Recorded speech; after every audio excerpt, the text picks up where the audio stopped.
ബഹുമാനപ്പെട്ട നിയമ വ്യവസായം കയർ വകുപ്പ് മന്ത്രി. സർ, ധനാഭ്യർത്ഥനയുടെ ചർച്ചയിൽ ബഹുമാനരായ അംഗങ്ങൾ പ്രകടിപ്പിച്ച എല്ലാ അഭിപ്രായങ്ങളെയും സ്വാഗതം ചെയ്യുന്നു. എല്ലാത്തിനും ഞാൻ ചുരുങ്ങിയ സമയം കൊണ്ട് പരമാവധി മറുപടി പറയാൻ ശ്രമിക്കാം. ഈൽഡ് ചെയ്യാൻ തയ്യാറല്ലേ? ഒരു ചോദ്യങ്ങൾ ചോദിച്ചാൽ ചേർന്ന ബുദ്ധിമുട്ടില്ല. അതെ, ഇവർക്ക് ചോദ്യങ്ങൾ ചോദിക്കാമാണെങ്കിൽ. വന്ന പ്രധാനപ്പെട്ട ഒരു വിമർശനം പബ്ലിക് സെക്ടറുമായി ബന്ധപ്പെട്ടുകൊണ്ടാണ്. PSU പൊതുവെ ഒരു പ്രതിസന്ധി കുറേ മേഖല നേരിടുന്നുണ്ട്. അത് പ്രധാനമായിട്ടും കോവിഡിന് ശേഷം ഇലക്ട്രിക്കൽ മേഖലയുമായി ബന്ധപ്പെട്ട രംഗം അത് കുറച്ച് പ്രതിസന്ധി നേരിടുന്നു. ടെക്സ്റ്റൈൽ രംഗം പ്രതിസന്ധിയുണ്ട്. ടെക്സ്റ്റൈൽ രംഗത്തിൻ്റെ പ്രതിസന്ധി അത് പരിഹരിക്കുന്നതിനായി നമ്മളിപ്പോൾ ഒരു കോട്ടൺ ബോർഡ് രൂപീകരിച്ചു. ടെക്സ്റ്റൈലിൻ്റെ പ്രതിസന്ധിയുടെ കാരണം നമ്മൾ ഈ ഗവൺമെൻറ് ഫണ്ടൊക്കെ അനുവദിച്ചു വരുമ്പോഴേക്കും കോട്ടൻ്റെ വില കൂടും, ക്വാളിറ്റി കുറയും. അത് ഉൽപ്പാദിപ്പിച്ച് എത്ര നൂലുണ്ടാക്കുന്നോ അത്രയും നഷ്ടം കൂടുന്ന സ്ഥിതിയാണുള്ളത്. അത് മാറ്റാൻ ഇപ്പോൾ കോട്ടൺ ബോർഡ് രൂപീകരിച്ചു. കോട്ടൺ ബോർഡ് ആദ്യമായിട്ട് ഇപ്പോൾ സംഭരണം നടത്തി അത് ടെക്സ്റ്റൈൽ മില്ലുകൾക്ക് വിതരണം ചെയ്തിട്ടുണ്ട്. നല്ല രീതിയിലുള്ള മാറ്റം പ്രതീക്ഷിക്കുന്നുണ്ട്. അദ്ദേഹം പറഞ്ഞ ഒരു കാര്യം ശരിയാണ്. 16, 17 ഞങ്ങൾ വരുന്നതിന് 15, 16, 15 പൊതുമേഖലാ സ്ഥാപനങ്ങളായിരുന്നു ലാഭത്തിൽ. ഇപ്പോൾ 18 പൊതുമേഖലാ സ്ഥാപനങ്ങൾ ലാഭത്തിലാണ്. 23 എത്തിയിരുന്നു. ഈ 2 വർഷം വന്നുകൊണ്ടാണ് 18ലേക്ക് എത്തിയത്.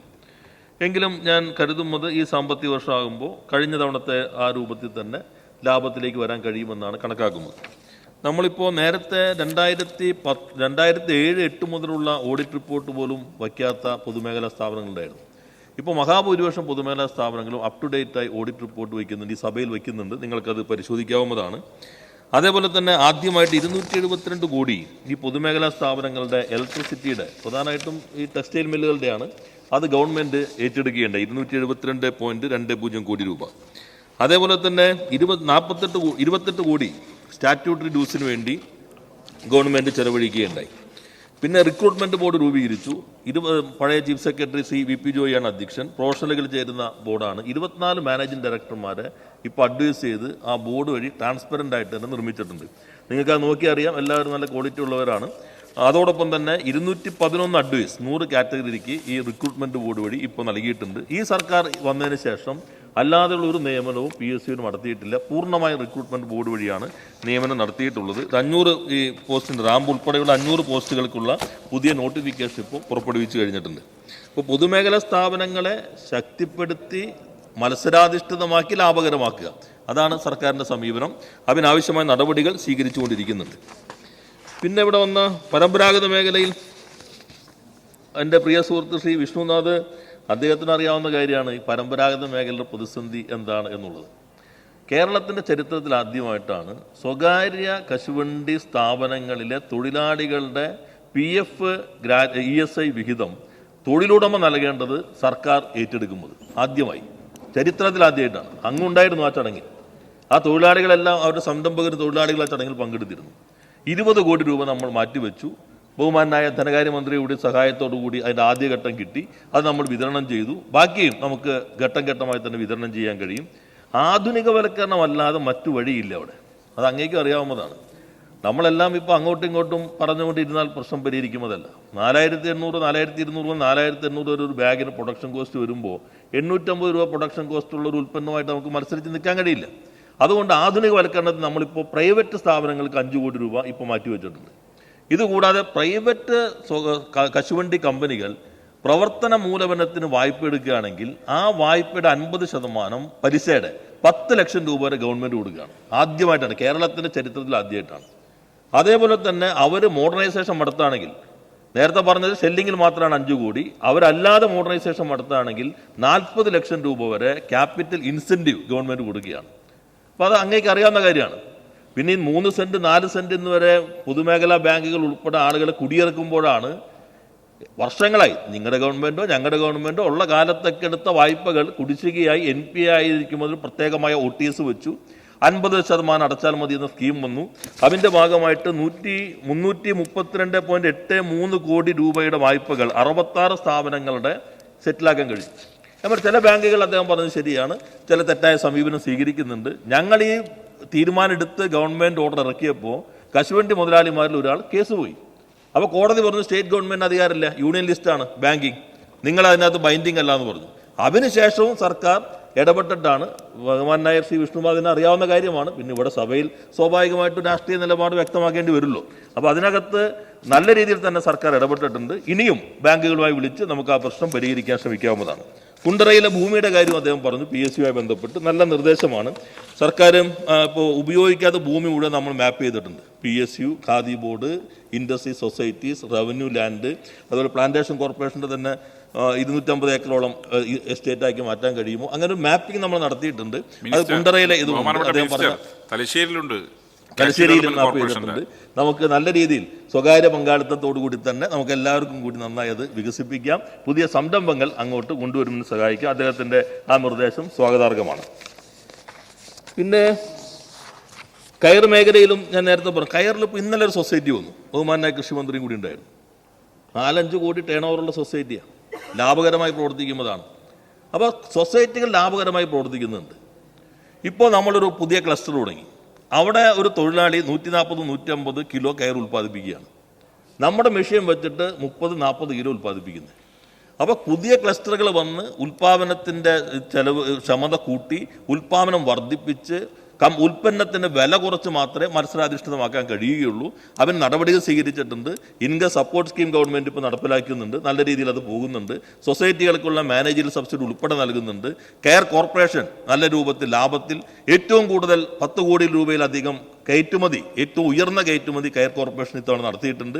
കെയർ ഫെഡും കെയർ സംഭരിക്കുന്നുണ്ട്. നമ്മുടെ എസ്റ്റാബ്ലിഷ്മെൻറ്റ് കോസ്റ്റ് കുറയ്ക്കുക. ഇപ്പോൾ ഞാൻ പറഞ്ഞത് കെയർ തൊഴിലാളി ക്ഷേമനിധി 1.75 കോടി രൂപ ആനുകൂല്യം കൊടുക്കാൻ 4.25 കോടിയാണ് ചെലവഴിക്കേണ്ടി വരുന്നത്. ഇത് കുറേ കഴിയുമ്പോൾ നമ്മുടെ എല്ലാ ഗവൺമെൻറ്റുകളും എടുത്താലും ഒരു ഘട്ടം കഴിയുമ്പോൾ തൊഴിലാളികൾക്ക് മാറി ഈ സ്ഥാപനത്തിലെ ജീവനക്കാരുടെ എസ്റ്റാബ്ലിഷ്മെൻറ്റ് മാത്രമേ ഇത് മാറുന്ന ഒരു സാഹചര്യമുണ്ട്. അതുകൊണ്ടാണ് കെയർ കോർപ്പറേഷനും ഫോമാറ്റിക്സ് ഇപ്പോൾ നമ്മൾ യോജിപ്പിക്കാൻ തീരുമാനിച്ചു. ഫിനാൻസിൻ്റെ അവസാന അനുമതി കൂടി കിട്ടിയാൽ ഈ സാമ്പത്തിക വർഷം തന്നെ അത് രണ്ടും ഒറ്റ കമ്പനിയാക്കി മാറ്റാൻ കഴിയുമെന്നാണ് കണക്കാക്കുന്നത്. പിന്നെ സ്വകാര്യ വ്യവസായ പാർക്കുകൾ അങ്ങ് പറഞ്ഞു. 33 പാർക്കുകൾക്ക് നമ്മളിപ്പോൾ അനുമതി നൽകി കഴിഞ്ഞിട്ടുണ്ട്. ഇനിയിപ്പോൾ 24 കൂടി വിവിധ ഘട്ടങ്ങളിൽ അനുമതിക്ക് വേണ്ടി നിൽക്കുന്നുണ്ട്. റീഇംബേഴ്സാണ് ചെയ്യും. നമ്മൾ ആദ്യം പണം കൊടുക്കല്ലേ ചെയ്യുക. അവർ ചെലവഴിച്ച് യഥാർത്ഥത്തിൽ അങ്ങ് അവരോട് സംസാരിച്ചാൽ അറിയാം, സാമ്പത്തികമല്ല അവർ കൂടുതൽ പ്രതീക്ഷിക്കുന്നത്. കാരണം ഇതെല്ലാം നമ്മൾ ഇൻഡസ്ട്രിയൽ പാർക്കായിട്ട് അപ്പം തന്നെ നോട്ടിഫൈ ചെയ്ത് കൊടുക്കുകയാണ്. അവിടെ തന്നെ സിംഗിൾ വിൻഡോ ക്ലിയറൻസ് ബോർഡ്. ഞാൻ ആദ്യത്തെ പാർക്ക് ഉദ്ഘാടനം ചെയ്യുന്ന കൊടുത്തതിന് മുമ്പ് 2 നോട്ടിഫിക്കേഷൻ കൈമാറി. ഇൻഡസ്ട്രിയൽ ഏരിയ ഡിക്ലെയർ ചെയ്തു, സിംഗിൾ വിൻഡോ ക്ലിയറൻസ് ബോർഡും കൊടുത്തു. ഇനിയിപ്പോൾ ഒരെണ്ണത്തിൻ്റെ വന്നിട്ടുണ്ട്. നമ്മളിപ്പോൾ ഏപ്രിൽ അടുത്ത സാമ്പത്തിക വർഷമാകുമ്പോൾ അത് റീഇംബേഴ്സ് ചെയ്ത് കൊടുക്കും. ബാക്കിയും ഘട്ടം ഘട്ടമായി റീഇംബേഴ്സ് ചെയ്യും. നല്ല രീതിയിൽ അപേക്ഷകൾ ഇപ്പോഴും വന്നുകൊണ്ടിരിക്കുന്നുണ്ട്. അതോടൊപ്പം തന്നെ ക്യാമ്പസ് ഇൻഡസ്ട്രിയൽ പാർക്കിൻ്റെയും ഒരു 10 എണ്ണം ഈ സാമ്പത്തിക വർഷം തന്നെ എന്നാണ് ഞങ്ങൾ ഉദ്ദേശിക്കുന്നത്. 6 എണ്ണത്തിൻ്റെ പ്രോസസ്സ് കഴിഞ്ഞിട്ടുണ്ട്. അതും നമുക്ക് നൽകാൻ കഴിയുന്നതാണ്. കുട്ടനാട് ഇപ്പോൾ അദ്ദേഹം പറഞ്ഞു, കുട്ടനാട് പുതിയൊരു റൈസ് പാർക്ക് ഇപ്പോൾ നമുക്ക് സാധ്യമാകുന്നില്ല. അദ്ദേഹം ഇവിടെ ഇല്ല. എന്നാൽ അവിടെ ചെങ്ങന്നൂർ മണ്ഡലത്തിലുള്ള കുട്ടനാടിൻ്റെ 29 കുട്ടനാട് റൈസ് പാർക്ക് 29.7 കോടിയുടെ സിവിൽ വർക്ക്സ് നമ്മളിപ്പോൾ അവാർഡ് ചെയ്ത് കഴിഞ്ഞിട്ടുണ്ട്. അതിനാവശ്യമായ വർക്ക് ഓർഡർ 12.25 കോടിയുടെ നൽകി കഴിഞ്ഞിട്ടുണ്ട്. പിന്നെ ബഹുമാനായ കുർക്കോളി എപ്പോഴും പറയുന്നതാണ്, മാൻകോ ടെക്സ്റ്റൈൽസിൽ എനിക്ക് കാശ് തന്നില്ലല്ലോ, മന്ത്രി അത് സമ്മതിച്ചാണല്ലോ എന്ന് അദ്ദേഹം ഇവിടെ ഉന്നയിക്കുകയുണ്ടായി. അപ്പോൾ വെറ്റിലയുടെ കാര്യം ഇപ്പോൾ ഒരു പരിഹാരമായിട്ടുണ്ട്. അത് കൃഷി വകുപ്പ് അതുമായി ബന്ധപ്പെട്ടുള്ള നടപടി സ്വീകരിച്ചു കഴിഞ്ഞിട്ടുണ്ട്. അദ്ദേഹം പറഞ്ഞ അനുസരിച്ച് തന്നെ 6.63 കോടി രൂപ നമ്മൾ പ്രവർത്തന മൂലധനമായി ഈ ഗവൺമെൻറ് വന്നതിന് ശേഷം ടെക്സ്റ്റൈൽസ് നൽകിയിട്ടുണ്ട്. അദ്ദേഹം പറഞ്ഞൊരു കാര്യം ശരിയാണ്, സ്റ്റാറ്റ്യൂട്ടറി ഡ്യൂസ്. ചരിത്രത്തിൽ ആദ്യമായിട്ടാണ് ഗവൺമെൻറ് PSUവിലെ സ്റ്റാറ്റ്യൂട്ടറി ഡ്യൂസിന് വേണ്ടി പണം അനുവദിക്കുന്നത്. ആദ്യമായിട്ടാണ്. കാരണം ഇപ്പം ഞങ്ങളുടെ സമയത്ത് തുടങ്ങിയതൊന്നുമല്ല, നിങ്ങളുടെ സമയത്തും അതിന് മുൻപും ഒക്കെയായി ഒരു മറ്റേ ഇതിന് ലൈബിലിറ്റി ഇങ്ങനെ തുടങ്ങാണല്ലോ. ആ ലൈബിലിറ്റിയുടെ എഴുതി തള്ളാനായിട്ട് കഴിയാത്തതുകൊണ്ടും ഇതെല്ലാം ഫ്രീസ് ചെയ്യുന്നുള്ളതുകൊണ്ട് ഗവൺമെൻറ് ഫണ്ട് അനുവദിച്ചു. അടുത്ത ആദ്യത്തെ ഇതിൽ തന്നെ അങ്ങയുടെ മാൾക്കോ ടെക്സ്റ്റൈൽസും അതിൻ്റെ ഭാഗമായി ഉൾപ്പെടുത്താമെന്ന് ഞാൻ ഈ സന്ദർഭത്തിൽ സൂചിപ്പിക്കുകയാണ്. പിന്നെ എൻ്റെ പ്രിയപ്പെട്ട സുഹൃത്ത് ശ്രീ അഷ്റഫ്, അദ്ദേഹം വ്യവസായത്തെക്കുറിച്ച് പിന്നെ ആകെ നല്ല അഭിപ്രായങ്ങളാണ് പറഞ്ഞത്. കാരണം ഞങ്ങൾ ഒന്നിച്ചൊരു ദിവസം അദ്ദേഹത്തിൻ്റെ മണ്ഡലത്തിൽ അനന്തപുരം പാർക്കിൽ 13 കമ്പനി ഉദ്ഘാടനം ചെയ്തു. 13 ഒറ്റ ദിവസം. നമുക്കൊരു യാത്രയും സൗകര്യമുണ്ട്. ആ കമ്പനികൾ ഏതൊക്കെ സ്റ്റേറ്റിലാണ് നിങ്ങൾ അദ്ദേഹത്തോട് ചോദിച്ചാൽ മതി. മഹാരാഷ്ട്രയുണ്ട്, ഗുജറാത്ത് ഉണ്ട്. അദ്ദേഹം പറയുന്ന ഇത് പറയാതിരുന്നത് ഈ ഖുർആൻ വചനം പ്രസാദ് പറഞ്ഞല്ലോ, അതിന്റെ അടിസ്ഥാനത്തിലാണ്. ഒരു വർഷം കഴിഞ്ഞിട്ട് അല്ല സാർ, അത് കഴിഞ്ഞിട്ട് ഇത് ഒരു വർഷം മുമ്പാ. ഈ വർഷം 7 കമ്പനി ഞാൻ ഉദ്ഘാടനം ചെയ്തു, 6 കല്ലിട്ടു. അതെവിടെ ഇരിക്കല്ലേ, നിങ്ങൾ പറയുന്ന അന്തരീക്ഷം പറയുന്നുണ്ടല്ലോ. ഇനി വന്ദേ ഭാരതിൽ കയറാൻ പോകുമ്പോൾ അതിൻ്റെ ഫ്ലോറിങ്ങും ഡോറും നിങ്ങൾ കാണുമ്പോൾ നമ്മുടെ മഞ്ചേശ്വരം MLA നിങ്ങൾക്ക് ഓർക്കാം, അഷ്റഫിന്, അദ്ദേഹത്തിൻ്റെ മണ്ഡലത്തിലെ അനന്തപുരം പാർക്കിൽ നിന്നാണ് വന്ദേ ഭാരതിൻ്റെ ഫ്ലോറിങ്ങിൻ്റെയും ഡോറിൻ്റെയും ഉൽപ്പന്നങ്ങൾ വരുന്നത്. ഇതാണ് മാറുന്ന നമ്മുടെ നാടെന്നുള്ളത്. കെല്ലിനെ സംബന്ധിച്ച് അദ്ദേഹം പറഞ്ഞു, നമ്മളിപ്പോൾ BHE അത് ബെല്ലിന് കൊടുത്തതാണ്. അല്ല, എന്ന് മാത്രമല്ല, ഇവിടെ ഞാൻ പറഞ്ഞല്ലോ, ഇവിടെ ഞങ്ങൾ നിങ്ങളെന്നല്ല, അദ്ദേഹം അവിടെ വെച്ച് നല്ല കാര്യങ്ങൾ ഗവൺമെന്റിനെ കുറിച്ച് പറഞ്ഞു. MLA എന്നതിൽ കോർഡിനേറ്റ് ചെയ്യുന്നതിന് അദ്ദേഹം വഹിച്ച പങ്കിനെയും അവിടെ പറഞ്ഞു. അദ്ദേഹത്തിന് കൂടി നേട്ടല്ലേ, അദ്ദേഹത്തിന്റെ മണ്ഡലത്തിൽ ഈ സമയത്തിനുള്ളിൽ ഇത്രയും അധികം സ്ഥാപനങ്ങൾ വന്നു എന്ന് പറഞ്ഞാൽ അത് രാഷ്ട്രീയമായിട്ടല്ലോ കാണുന്നത്, അത് നാടിനാകെ നേട്ടമായിട്ടാണ് നമ്മളെല്ലാവരും കാണേണ്ടത്. കെല്ലിന് നമ്മളിപ്പോൾ 29.70 കോടി രൂപ അതിനുവേണ്ടി നൽകി കഴിഞ്ഞിട്ടുണ്ട്. ഇതോടൊപ്പം സ്റ്റാറ്റ്യൂട്ടറി ഡ്യൂസിനായിട്ട് ഇപ്പോൾ 1.5 കോടി അനുവദിക്കുന്നുണ്ട്. നമ്മുടെ നെല്ലിക്കുന്ന് എപ്പോഴും ഈ പ്രശ്നം ഉന്നയിക്കുന്നതാണ്. നമുക്കത് റിലീസ് ചെയ്ത് ആ ഡ്യൂസിൻ്റെ കാര്യത്തിൽ തീരുമാനമാകും. അദ്ദേഹവും ക്രിയാത്മകമായി ഇടപെടുന്നതാണ്. എത്രയോ കാലമായി അവിടെ ആശ്രയ വാച്ച് കമ്പനി കാട് പിടിച്ച് ഞങ്ങളന്ന് ഒന്നിച്ച് ചെല്ലുമ്പോൾ കയറാൻ പോലും പറ്റുന്നില്ല. നമ്മുടെ എല്ലാ കാലത്തെയും കാടായിട്ട് വളർന്ന് ഒരു വനമായി, ഇവിടെ മന്ത്രി ഇല്ല, അദ്ദേഹം ചിലപ്പോൾ അത് വനമായി പ്രഖ്യാപിച്ചേനെ. ആ രൂപത്തിലേക്കാണ് അതിൻ്റെ നിൽപ്പുണ്ടായിരുന്നത്. ഇപ്പം അത് മാറി ഞങ്ങളവിടെ നല്ലൊരു ഇൻഡസ്ട്രിയൽ കോംപ്ലക്സിലേക്കുള്ള ചർച്ചകൾ നടക്കുന്നു. അദ്ദേഹം മുൻകൈ എടുക്കുന്നുണ്ട്. അതവിടെ ആ മാറ്റം വരുന്നുണ്ട്. മാവൂർ കോളി റയോൺസിൻ്റെ നമ്മളത് ഏറ്റെടുത്ത് നേരത്തെ ഗവൺമെൻറ്റുകളുടെ ഒരു ഏറ്റെടുക്കലുണ്ടായി. അവനിവരുടെ കേസ് കോടതിയിൽ നിൽക്കുകയാണ്. എങ്കിലും ആ സ്ഥലം ഉപയോഗിക്കാനുള്ള എല്ലാ മാർഗങ്ങളും നമുക്ക് ആരായാം. അത് തന്നെയാണ് കോൺട്രസ്റ്റിൻ്റെയും. നമ്മളിവിടെ നിയമം പാസ്സാക്കി രാഷ്ട്രപതിയുടെ അംഗീകാരം കിട്ടാൻ 9 വർഷം എടുത്തു. അതിനിടയിൽ സ്ഥലം പകുതിയിലധികം വിറ്റുപോയി. ഇപ്പോൾ നമുക്കത് മാത്രമായിട്ട് ഏറ്റെടുക്കാൻ പറ്റാത്ത സാഹചര്യമുണ്ട്. കോടതിയിൽ നിൽക്കുകയാണ്. അങ്ങ് പറഞ്ഞ കുന്നത്തറ ടെക്സ്റ്റൈൽസിൻ്റെയും കുറേ വർഷങ്ങളായിട്ടുള്ളതാണ്, കോടതിയിൽ നിൽക്കുകയാണ്. ആ കോടതി നടപടികളുടെ ഭാഗമായിട്ട് മാത്രമേ നമുക്ക് അതിൻ്റെ തുടർ നടപടികൾ സ്വീകരിക്കാനായിട്ട് കഴിയുകയുള്ളൂ. പിന്നെ നമ്മുടെ ഇതാണ് പ്രധാനമായി കാശുവിൻ്റെ ഇത്തവണ നമ്മൾ 78,000 കാശു കഴിഞ്ഞിട്ട് വന്നില്ലേ, 78,182 മെട്രിക് ടൺ ഈ ബോർഡ് രൂപീകരിച്ചതിന് ശേഷം നമ്മൾ ഇറക്കുമതി ചെയ്തു. അതിലാദ്യമായിട്ട് ബോർഡിൻ്റെ ഒരു കോൺസെപ്റ്റ് എന്ന് പറഞ്ഞാൽ ഇത് ഗവൺമെൻറ് ടു ഗവൺമെൻറ് സാധ്യമാകുന്നതാണ്. ഐവറി കോസ്റ്റുമായി നമ്മളിപ്പോൾ MOU ഒപ്പുവെച്ചു. വിദേശ മന്ത്രാലയം നമുക്ക് അംഗീകാരം നൽകി. അപ്പോൾ ഗവൺമെൻറ് ടു ഗവൺമെൻറ് ഇറക്കുമതി ചെയ്യാൻ പോവുകയാണ്. ഇത് കൂടാതെ നമ്മളിപ്പോൾ ഡൊമസ്റ്റിക് പ്രൊക്യൂർമെൻറ്റ് അതും ബോർഡിന് അധികാരമുണ്ട്. അതിനിപ്പോൾ ടെൻഡർ വിളിച്ചു കഴിഞ്ഞിട്ടുണ്ട്. ഇപ്പോൾ നമ്മൾ ഈ വർഷം മിക്കവാറും ESIയുടെ അത് കംപ്ലീറ്റ് ചെയ്ത് കഴിഞ്ഞാൽ ഡേയ്സ് കംപ്ലീറ്റ് ചെയ്തിട്ടുണ്ട്. ഘാനയിൽ നിന്ന് ഇപ്പോൾ 5,000 മെട്രിക് ടൺ പർച്ചേസിന് ഓർഡർ പോയി. അടുത്തൊരു 10,000 മെട്രിക് ടണ്ണിനുള്ള ടെൻഡർ വിളിച്ചു കഴിഞ്ഞിട്ടുണ്ട്. അപ്പോൾ നല്ല രീതിയിൽ നമുക്ക് അത് മുന്നോട്ട് കൊണ്ടുപോകാൻ കഴിയുമെന്നാണ് പ്രതീക്ഷിക്കുന്നത്. ഞാൻ തീർത്തിട്ട് വന്നില്ലേ? ടെക്സ്റ്റൈൽ മേഖലയിലെ പ്രശ്നങ്ങൾ അങ്ങേക്കറിയാം. ഇപ്പോൾ കഴിഞ്ഞ ദിവസം ഈ എല്ലാ trade യൂണിയനുകളും CITU, INTUC, STU, AITUC, BMS തുടങ്ങിയിട്ടുള്ള എല്ലാ ട്രേഡ് യൂണിയനുകളും സംയുക്തമായ സമരം നമ്മൾ സെക്രട്ടറിയുടെ മുമ്പിൽ സംഘടിപ്പിച്ചു. അതിൽ അവർ ഉന്നയിച്ചിട്ടുള്ള പ്രധാനപ്പെട്ട ഡിമാൻഡ് ഒന്ന് എഡൽകോട്ട് ടെക്സ്റ്റൈൽസ്, അതുപോലെ കോട്ടയം ടെക്സ്റ്റൈൽസ്, തൃശ്ശൂർ സഹകരണ മില്ല്, ഈ 3 സ്ഥാപനങ്ങൾ ഇപ്പോൾ പ്രവർത്തനം നിലച്ചിരിക്കുകയാണ്. അത് ഒന്ന് പ്രവർത്തനം വീണ്ടും തുടങ്ങാൻ ആരംഭിക്കാനുള്ള നടപടിയും നമുക്ക് സ്വീകരിക്കാൻ പറ്റുമോ? അതോടൊപ്പം ജീവനക്കാർക്ക് കൊടുക്കേണ്ട ശമ്പള കുടിശ്ശിക അതൊന്ന് കൊടുത്തു തീർക്കാൻ നടപടി ഉണ്ടാകും. സാറേ, കഴിഞ്ഞ ദിവസം ഞാൻ ചോദിച്ചൊരു കാര്യം തന്നെയാണ്. ഈ ഇൻഡസ്ട്രിയൽ ഏരിയയിൽ നമ്മൾ ബിൽഡിംഗ് പണിയാൻ വേണ്ടി ബിൽഡിംഗ് പെർമിഷന് പഞ്ചായത്തിൻ്റെ അനുമതി ആവശ്യമാണ്. കഴിഞ്ഞ ദിവസം നമ്മുടെ ഒരു ഇൻഡസ്ട്രിയൽ ഏരിയയിൽ ഒരു ബിൽഡിംഗ് വീഴുന്നൊരു സാഹചര്യം ഉണ്ടായി, ചെറിയ ഇതുണ്ടായി. അപ്പോൾ അവിടെ നാട്ടുകാർ കൂടി കൺഫ്യൂഷൻ ആയിരിക്കണം. അപ്പോൾ അതിനൊരു വ്യക്തത വരുത്തി കഴിഞ്ഞാൽ ഒന്ന് പഞ്ചായത്തിന് മറുപടി കൊടുക്കാൻ സാധിക്കും. അതുപോലെ നമ്മുടെ FITയുടെ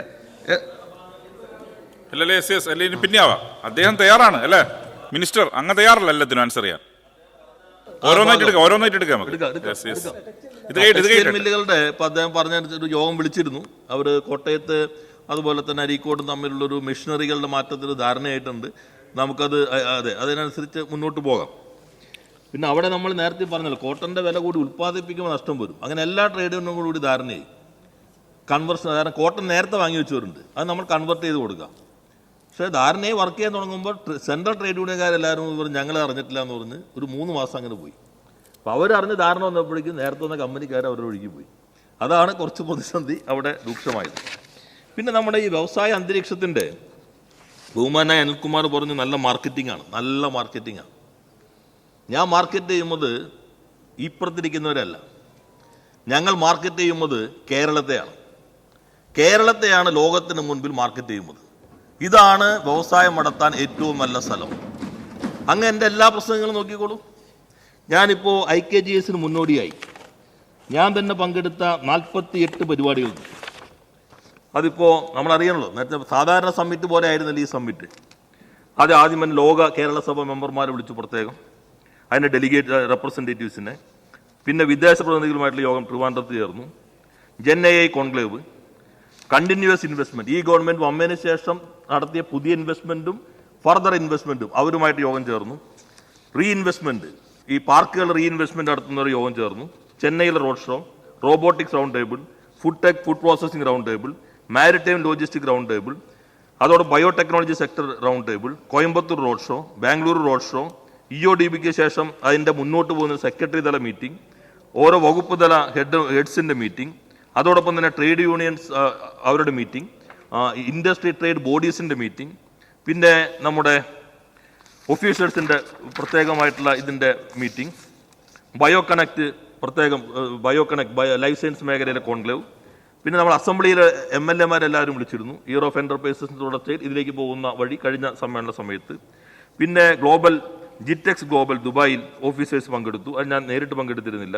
പിന്നെ ടോപ്പ് ഇൻഡസ്ട്രീസ് 1000 കോടിക്ക് മുകളിൽ ടേൺ ഓവറുള്ള കേരളത്തിലെ കമ്പനികൾ അവരുടെ റൗണ്ട് ടേബിൾ, അതോടൊപ്പം തന്നെ 100 കോടിക്ക് 500 കോടിക്ക് ഇടയിലുള്ള ടേൺ ഓവറുള്ള കമ്പനികൾ അവരുടെ റൗണ്ട് ടേബിൾ, 500 കോടിക്കും 1000 കോടിക്ക് ഇടയിലുള്ള കമ്പനികൾ അവരുടെ റൗണ്ട് ടേബിൾ, ഓസ്ട്രേലിയൻ കോൺസുലേറ്റും അവരുടെ ടീമുമായിട്ടുള്ള meeting, waste management sector wise meeting, Gartner IT നമ്മൾ ഗവൺമെൻറ്റുമായി ചേർന്ന സിമ്പോസിയം, മെഡിക്കൽ ട്രേഡ് ഫെയർ ജർമ്മനിയിൽ നമ്മൾ ടീം അവിടെ പങ്കെടുത്തു, ആയുർവേദ ഫാർമസ്യൂട്ടിക്കൽസിൻ്റെ round table, hi-tech farming value added പ്ലാന്റേഷൻ്റെ പ്രത്യേകമായ sector wise meeting, tourism hospitality round table, retail sector round table, പിന്നെ നേരത്തെ പറഞ്ഞ 2 തരത്തിലുള്ള 100 കോടി 500 കോടി ഇൻവെസ്റ്റേഴ്സ് നേരത്തെ പറഞ്ഞു ഞാൻ, Mumbai road show, Delhi road show, 36 രാജ്യങ്ങളുടെ അംബാസഡർമാരും CGമാരും പങ്കെടുത്ത ഡിപ്ലോമാറ്റിക് റൗണ്ട് ടേബിൾ, പിന്നെ എല്ലാ LKS മെമ്പർമാരുമായിട്ടുള്ള ഓൺലൈൻ മീറ്റിംഗ്, ദുബായിലെ business fraternity meeting, startup conclave തിരുവനന്തപുരത്ത്, അതോടൊപ്പം തന്നെ പ്രോമിനൻറ്റ് ഇൻവെസ്റ്റേഴ്സുമായി ദുബായിലുള്ള റൗണ്ട് ടേബിൾ, IT കമ്പനികളുടെ റൗണ്ട് ടേബിൾ, പിന്നെ വെഫ് സ്വിറ്റ്സർലൻഡിൽ, അറബ് ഹെൽത്ത് 2025 ദുബായ്, വിഴിഞ്ഞം കോൺക്ലേവ്, ഹാൻഡ്ലൂം സെക്ടറിൻ്റെ തിരുവനന്തപുരത്ത്, Malabar conclave Kannur, CIA success meet ascent Kochi, CIA mystic south global image summit Chennai, meeting with trade union representatives Thiruvananthapuram, media conclave Kochi, പിന്നെ ഇൻവെസ്റ്റ്. അപ്പോൾ 48 പരിപാടികൾ നടത്തിയിട്ടാണ്. ഇതിൽ ഈ ജർമ്മനി ദുബായ് 2 ട്രേഡ് ഫെയർ ഒഴികെ അതിൻ്റെ മീറ്റിംഗ് ഒഴികെ ബാക്കി എല്ലാത്തിലും ഞാൻ പങ്കെടുത്തതാണ്. അങ്ങ് എല്ലായിടത്തും നോക്കിക്കോളൂ. ഈ സഭയിൽ പറഞ്ഞതും ഈ പറഞ്ഞ സ്ഥാപനങ്ങൾ അങ്ങോട്ടും ഇങ്ങോട്ടും എന്താണ് പൊതുവെ സൃഷ്ടിക്കപ്പെട്ടൊരു ഇമേജ്?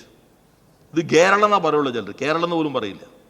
ഇവിടെ പെട്ടിക്കടയും ബാർബർ ഷാപ്പും ബീവറേജും ഉള്ളൂ, വ്യവസായമൊന്നുമില്ല. ഇത് കേരളത്തെക്കുറിച്ച്, ഞങ്ങളെക്കുറിച്ചല്ല, നിങ്ങളെക്കുറിച്ച്, നമ്മളെല്ലാം കൂടുന്ന കേരളത്തെക്കുറിച്ചാണ്. അപ്പം അതല്ല കേരളം. കേരളം എന്ന് പറഞ്ഞാൽ ഇപ്പോൾ ലോകത്ത് ഏത് വണ്ടികൾ ഓടുമ്പോഴും അത് കൺട്രോൾ ചെയ്യുന്നത് തിരുവനന്തപുരത്താണ്. BMW ആവട്ടെ, അല്ലെങ്കിൽ ബെൻസ് ആകട്ടെ, ഇപ്പോൾ എല്ലാ വണ്ടികൾ മാറിയില്ലേ, എല്ലാം STV ആണ്, സോഫ്റ്റ്വെയർ ഡിഫൻസ് വെഹിക്കിളാണ്. ഇവിടെ ഇരുന്നിട്ട് കൺട്രോൾ ചെയ്യുന്നത്. അതുകൊണ്ടാണ് ഓട്ടോമോട്ടീവ് കോൺക്ലേവ് നമ്മളിവിടെ സംഘടിപ്പിച്ചത്. 12% ബ്ലഡ് ബാഗ് ഉപയോഗിക്കും. ഇതെല്ലാം ഞങ്ങൾ തുടർച്ചയായി പറഞ്ഞുകൊണ്ടേയിരിക്കുകയാണ്.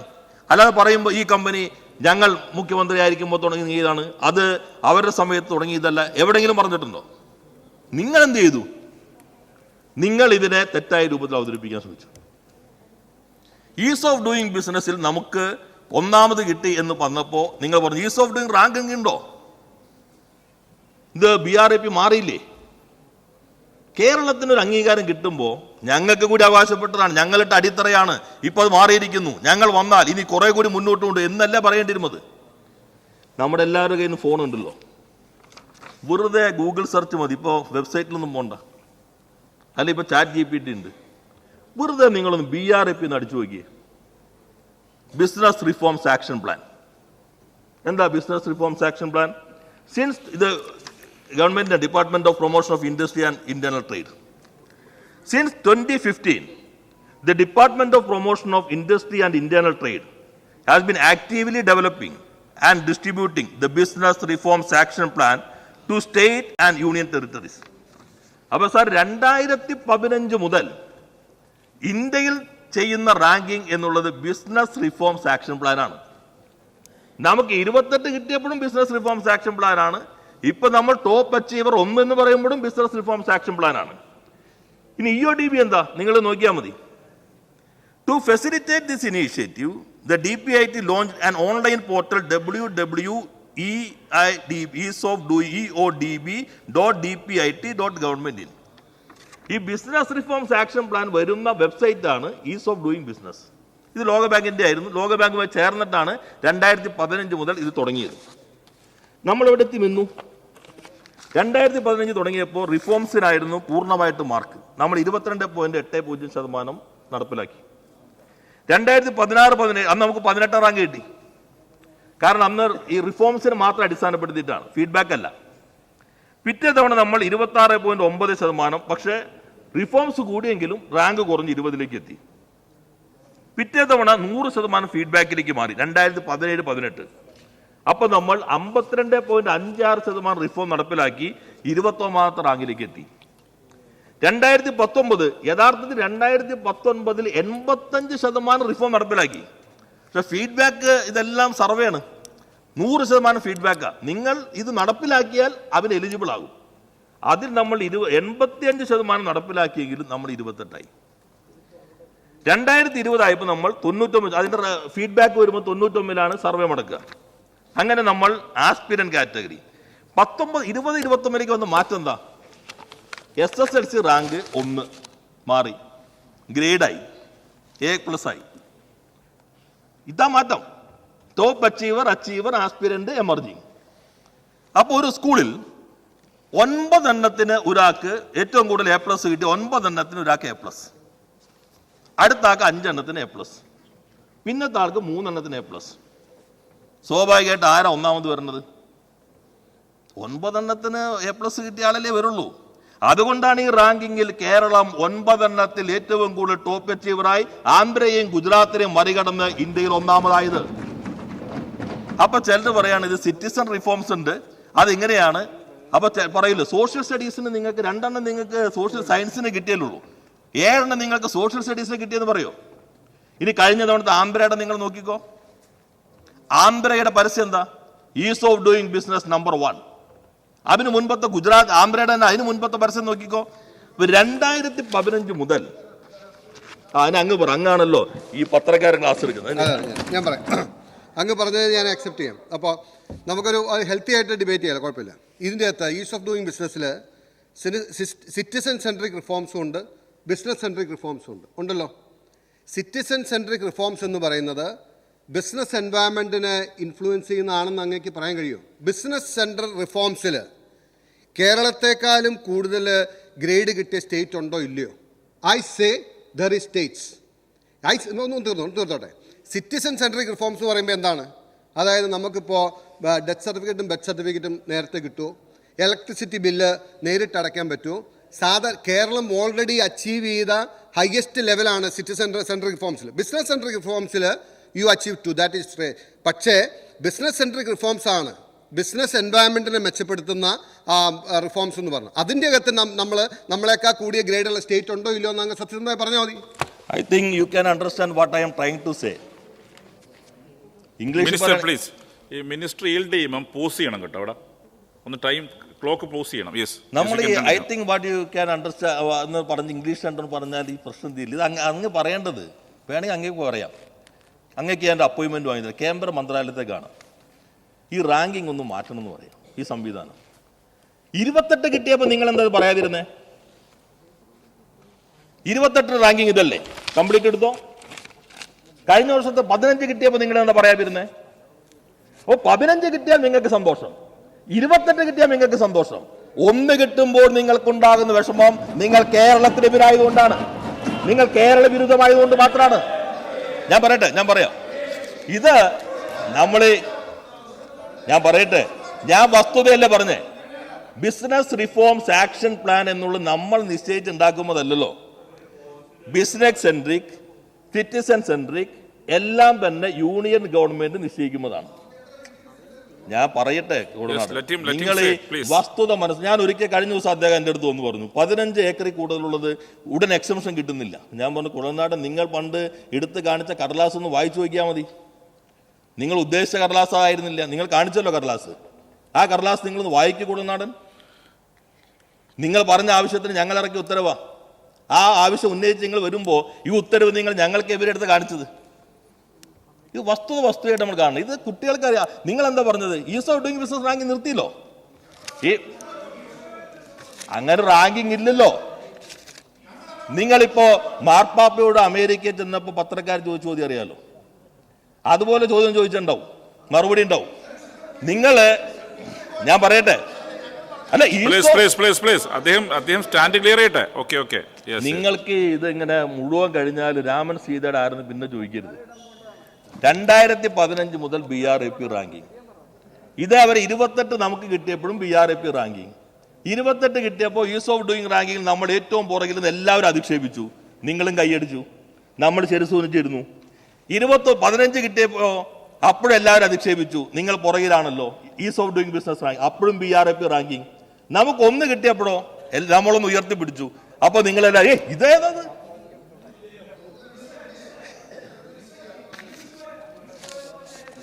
അല്ല, പാലക്കാട് അംഗം ചെയ്യേണ്ടത്, പാലക്കാട് അംഗം ഒരു കാര്യം ചെയ്താൽ മതി. അങ്ങ് ഇരുന്നിട്ട് ആ മൊബൈൽ എടുത്തിട്ട് ഞാൻ സമയം കളയുന്നില്ല, പീയൂഷ് ഗോയലിന് അന്ധമായി വിശ്വസിക്കേണ്ടെന്ന്. നിങ്ങൾ എന്തിനാ പീയൂഷ് ഗോയലിന്റെ ശിഷ്യനാവണേ? ഒന്ന്, അങ്ങ് പറയുന്ന വകുപ്പിന്റെ കേന്ദ്രമന്ത്രി പീയൂഷ് ഗോയൽ കേരളത്തിലേക്ക് വരുന്നു. ഞങ്ങളുടെ ആരുടെയെങ്കിലും സ്റ്റേറ്റ്മെന്റ് അല്ല, ഞങ്ങൾക്ക് അതിനകത്ത് ക്ലാരിറ്റി മതി. പീയൂഷ് ഗോയൽ അല്ല, പറയട്ടെ, പീയൂഷ് ഗോയൽ വന്നിട്ട് എന്താ പറഞ്ഞത്? അദ്ദേഹത്തിന്റെ ആ ഇന്റർവ്യൂ താങ്കൾ പൂർണ്ണമായിട്ട് കാണൂ. അദ്ദേഹം പറഞ്ഞത് ഈ റാങ്കിങ് ഒന്ന് is of doing business ranking ഇപ്പോൾ ഇല്ല. അദ്ദേഹത്തിന്റെ രണ്ടാമത്തെ സ്റ്റേറ്റ്മെന്റ് കൂടി അങ്ങ് എന്താ പറയാത്തത്? അദ്ദേഹം രണ്ടാമത് പറയുന്നത് എന്താണ്? അങ്ങനെ ഒരു റാങ്കിങ് ഉണ്ടായിരുന്നെങ്കിൽ കേരളം പുറകിൽ പോയേനെ എന്ന് അദ്ദേഹം ചേർത്ത് പറയുകയല്ലേ. അത് അദ്ദേഹം പറഞ്ഞു.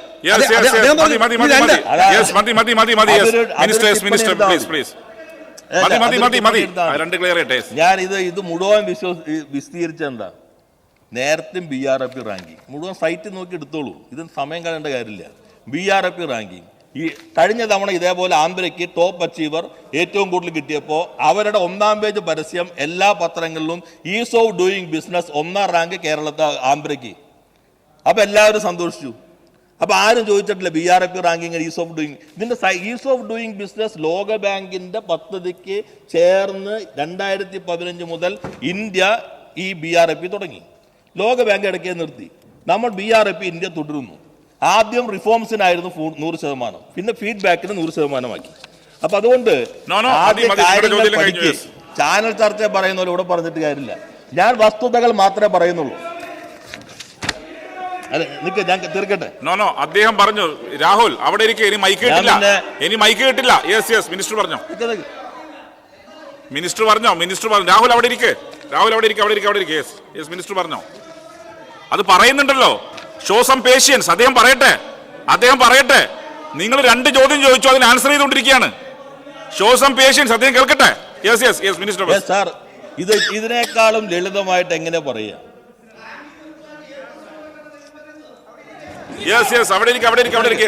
Minister please.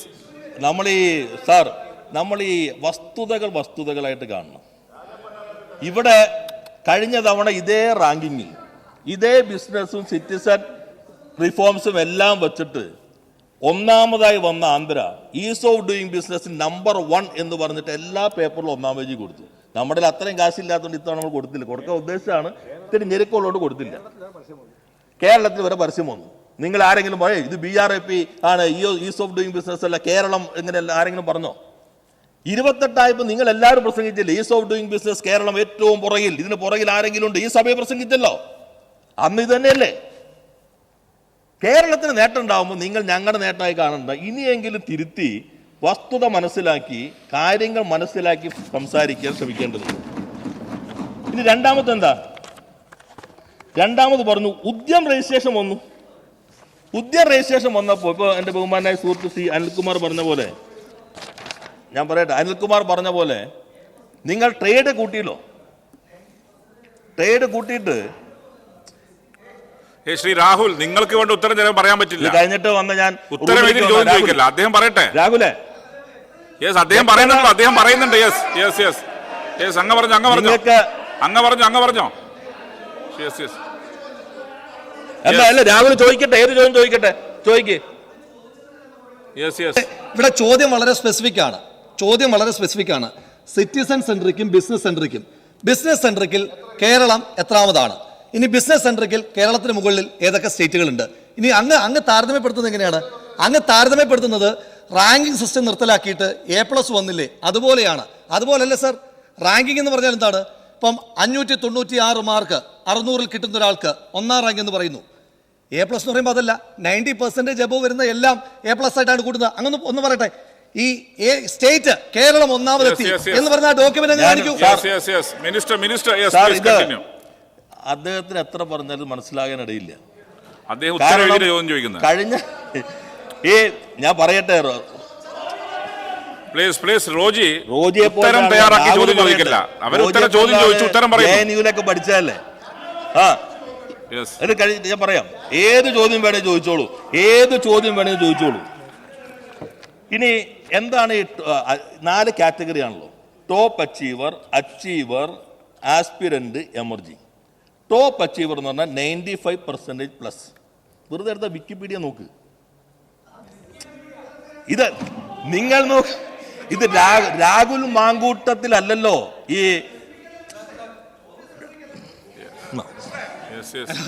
വിക്കിപീഡിയ എന്ന് പറയും. വിക്കിപീഡിയയില് ആർക്കും എഡിറ്റ് ചെയ്യാം. അതുകൊണ്ട് വിക്കിപീഡിയ നോക്കൂന്ന് പറയരുത്. വളരെ സ്പെസിഫിക് ആയ ചോദ്യമാണ് മാത്യു ചോദിച്ചത്. അതിനങ്ങ് ഇതുവരെ മറുപടി പറഞ്ഞിട്ടില്ല. ആ ചോദ്യമാണ് ഞങ്ങൾ ആവർത്തിച്ചത്. വിക്കിപീഡിയ ഏറ്റവും ചുരുങ്ങിയത് അതെങ്കിലും നോക്കാൻ ഞാൻ പറഞ്ഞുള്ളൂ.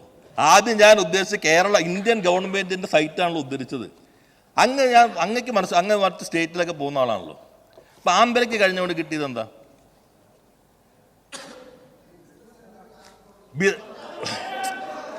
ഇതിനകത്തുണ്ടല്ലോ നമുക്ക് ഇത് ഞങ്ങൾ സൈറ്റിൽ തന്നെ ഉണ്ടല്ലോ. ഈ സിറ്റിസൺ സെൻട്രിക്കും ഞാൻ പറയട്ടെ, സിറ്റിസൺ സെൻട്രിക്കും ബിസിനസ് സെൻട്രിക്കും ചേരുന്നതാണ് BRAP. ഈ BRAP അതെ ഞാൻ നേരത്തെ പറഞ്ഞത് മലയാളത്തിൽ കൊച്ചുകുട്ടികൾക്കെങ്കിലും മനസ്സിലാകാവുന്ന തരത്തിൽ ലളിതമായി ഞാൻ പറഞ്ഞു.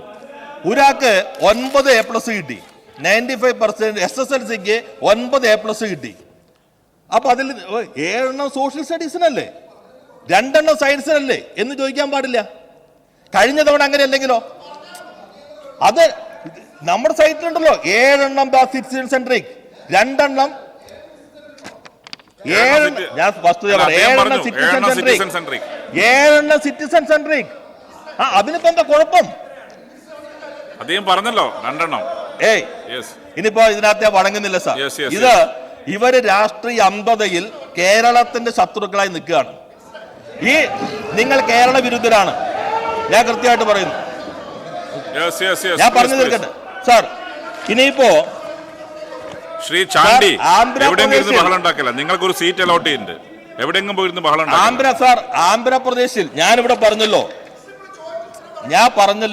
റോജി, നിങ്ങൾ എത്ര ചോദിച്ചാലും വസ്തുതായിരിക്കുമല്ലോ. നിങ്ങൾ ഇതുവരെ പറഞ്ഞ എന്താ സാർ? അദ്ദേഹം വഴങ്ങി. ഇനി നടക്കുന്ന കാര്യമല്ല. Minister please. ശ്രീ സച്ചിൻ അവിടെ ഇരുന്നോ. സച്ചിൻ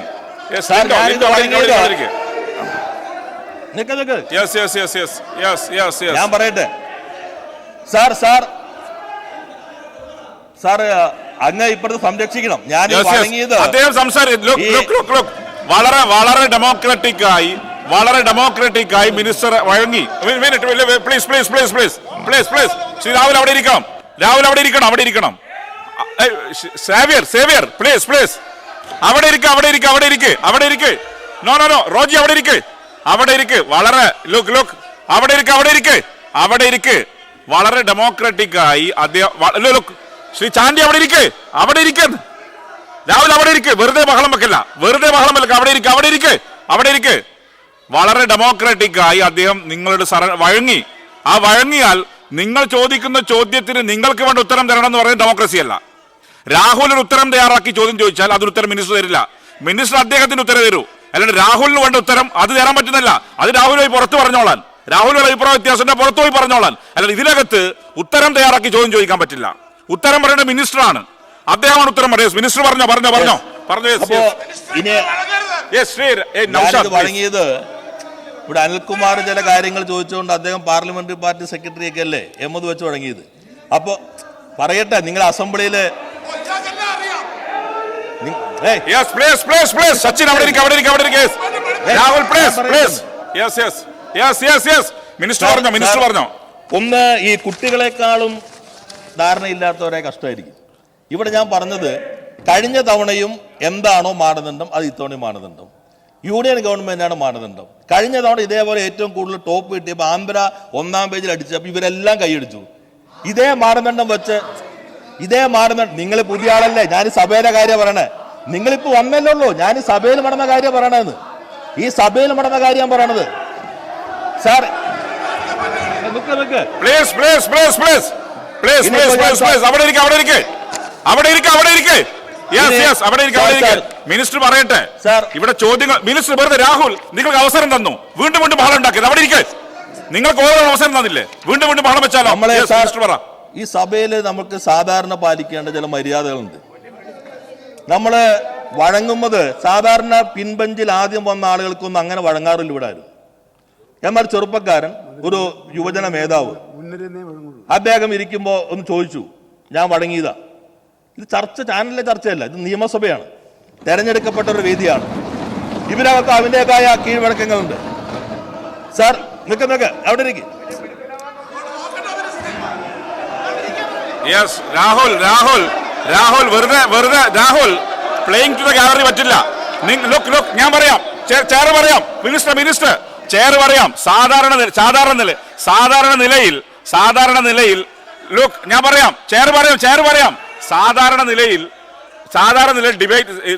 ഡിമാൻഡ് ഡിസ്കഷന്റെ മറുപടിയിൽ അങ്ങനെ ഈൽഡ് ചെയ്യാൻ വിടാറില്ല. പക്ഷെ എന്നിരുന്നാലും അദ്ദേഹം തയ്യാറായതുകൊണ്ട് സമ്മതിച്ചു ചെയർ. അങ്ങനെ സമ്മതിച്ചാൽ അവസരം കിട്ടിക്കഴിഞ്ഞാൽ ആ അവസരത്തിന് നിങ്ങൾക്ക് വേണ്ട ഉത്തരം എന്ന് ലഭിക്കണം എന്ന് പറഞ്ഞാൽ നടക്കുന്ന കാര്യമല്ല. രാഹുലിന് വേണ്ട ഉത്തരം മാത്രമേ ലഭിക്കണം എന്ന് പറഞ്ഞാൽ അത് നടക്കുന്ന കാര്യമില്ല. മിനിസ്റ്റർ ഉത്തരം പറഞ്ഞു, നിങ്ങൾ കൺവിൻസിംഗ് അല്ല, നിങ്ങൾക്ക് പുറത്തുപോയി പറയാം. മിനിസ്റ്ററുടെ ഉത്തരത്തിൽ നിങ്ങൾ കൺവിൻസിംഗ് അല്ലെങ്കിൽ നിങ്ങൾക്ക് പുറത്തുപോയി പറയാം. അതുകൊണ്ട് സമയം പോയി, ട്രെയിൻ പോണ്ടേ.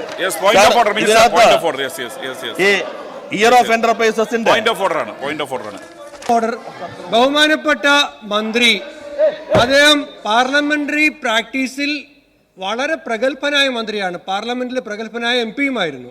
അദ്ദേഹത്തിൽ നിന്ന് ഒരിക്കലും ജൂനിയറായ ഒരാൾക്ക് സാധാരണ വഴങ്ങിക്കൊടുക്കാറില്ല.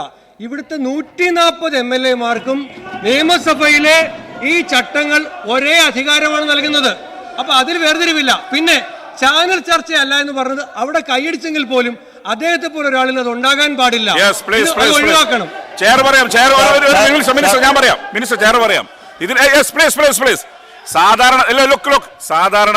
സാധാരണ നിലയിൽ ചെയർ തന്നെ അനുവദിക്കാറില്ല. അദ്ദേഹം പറയട്ടെ.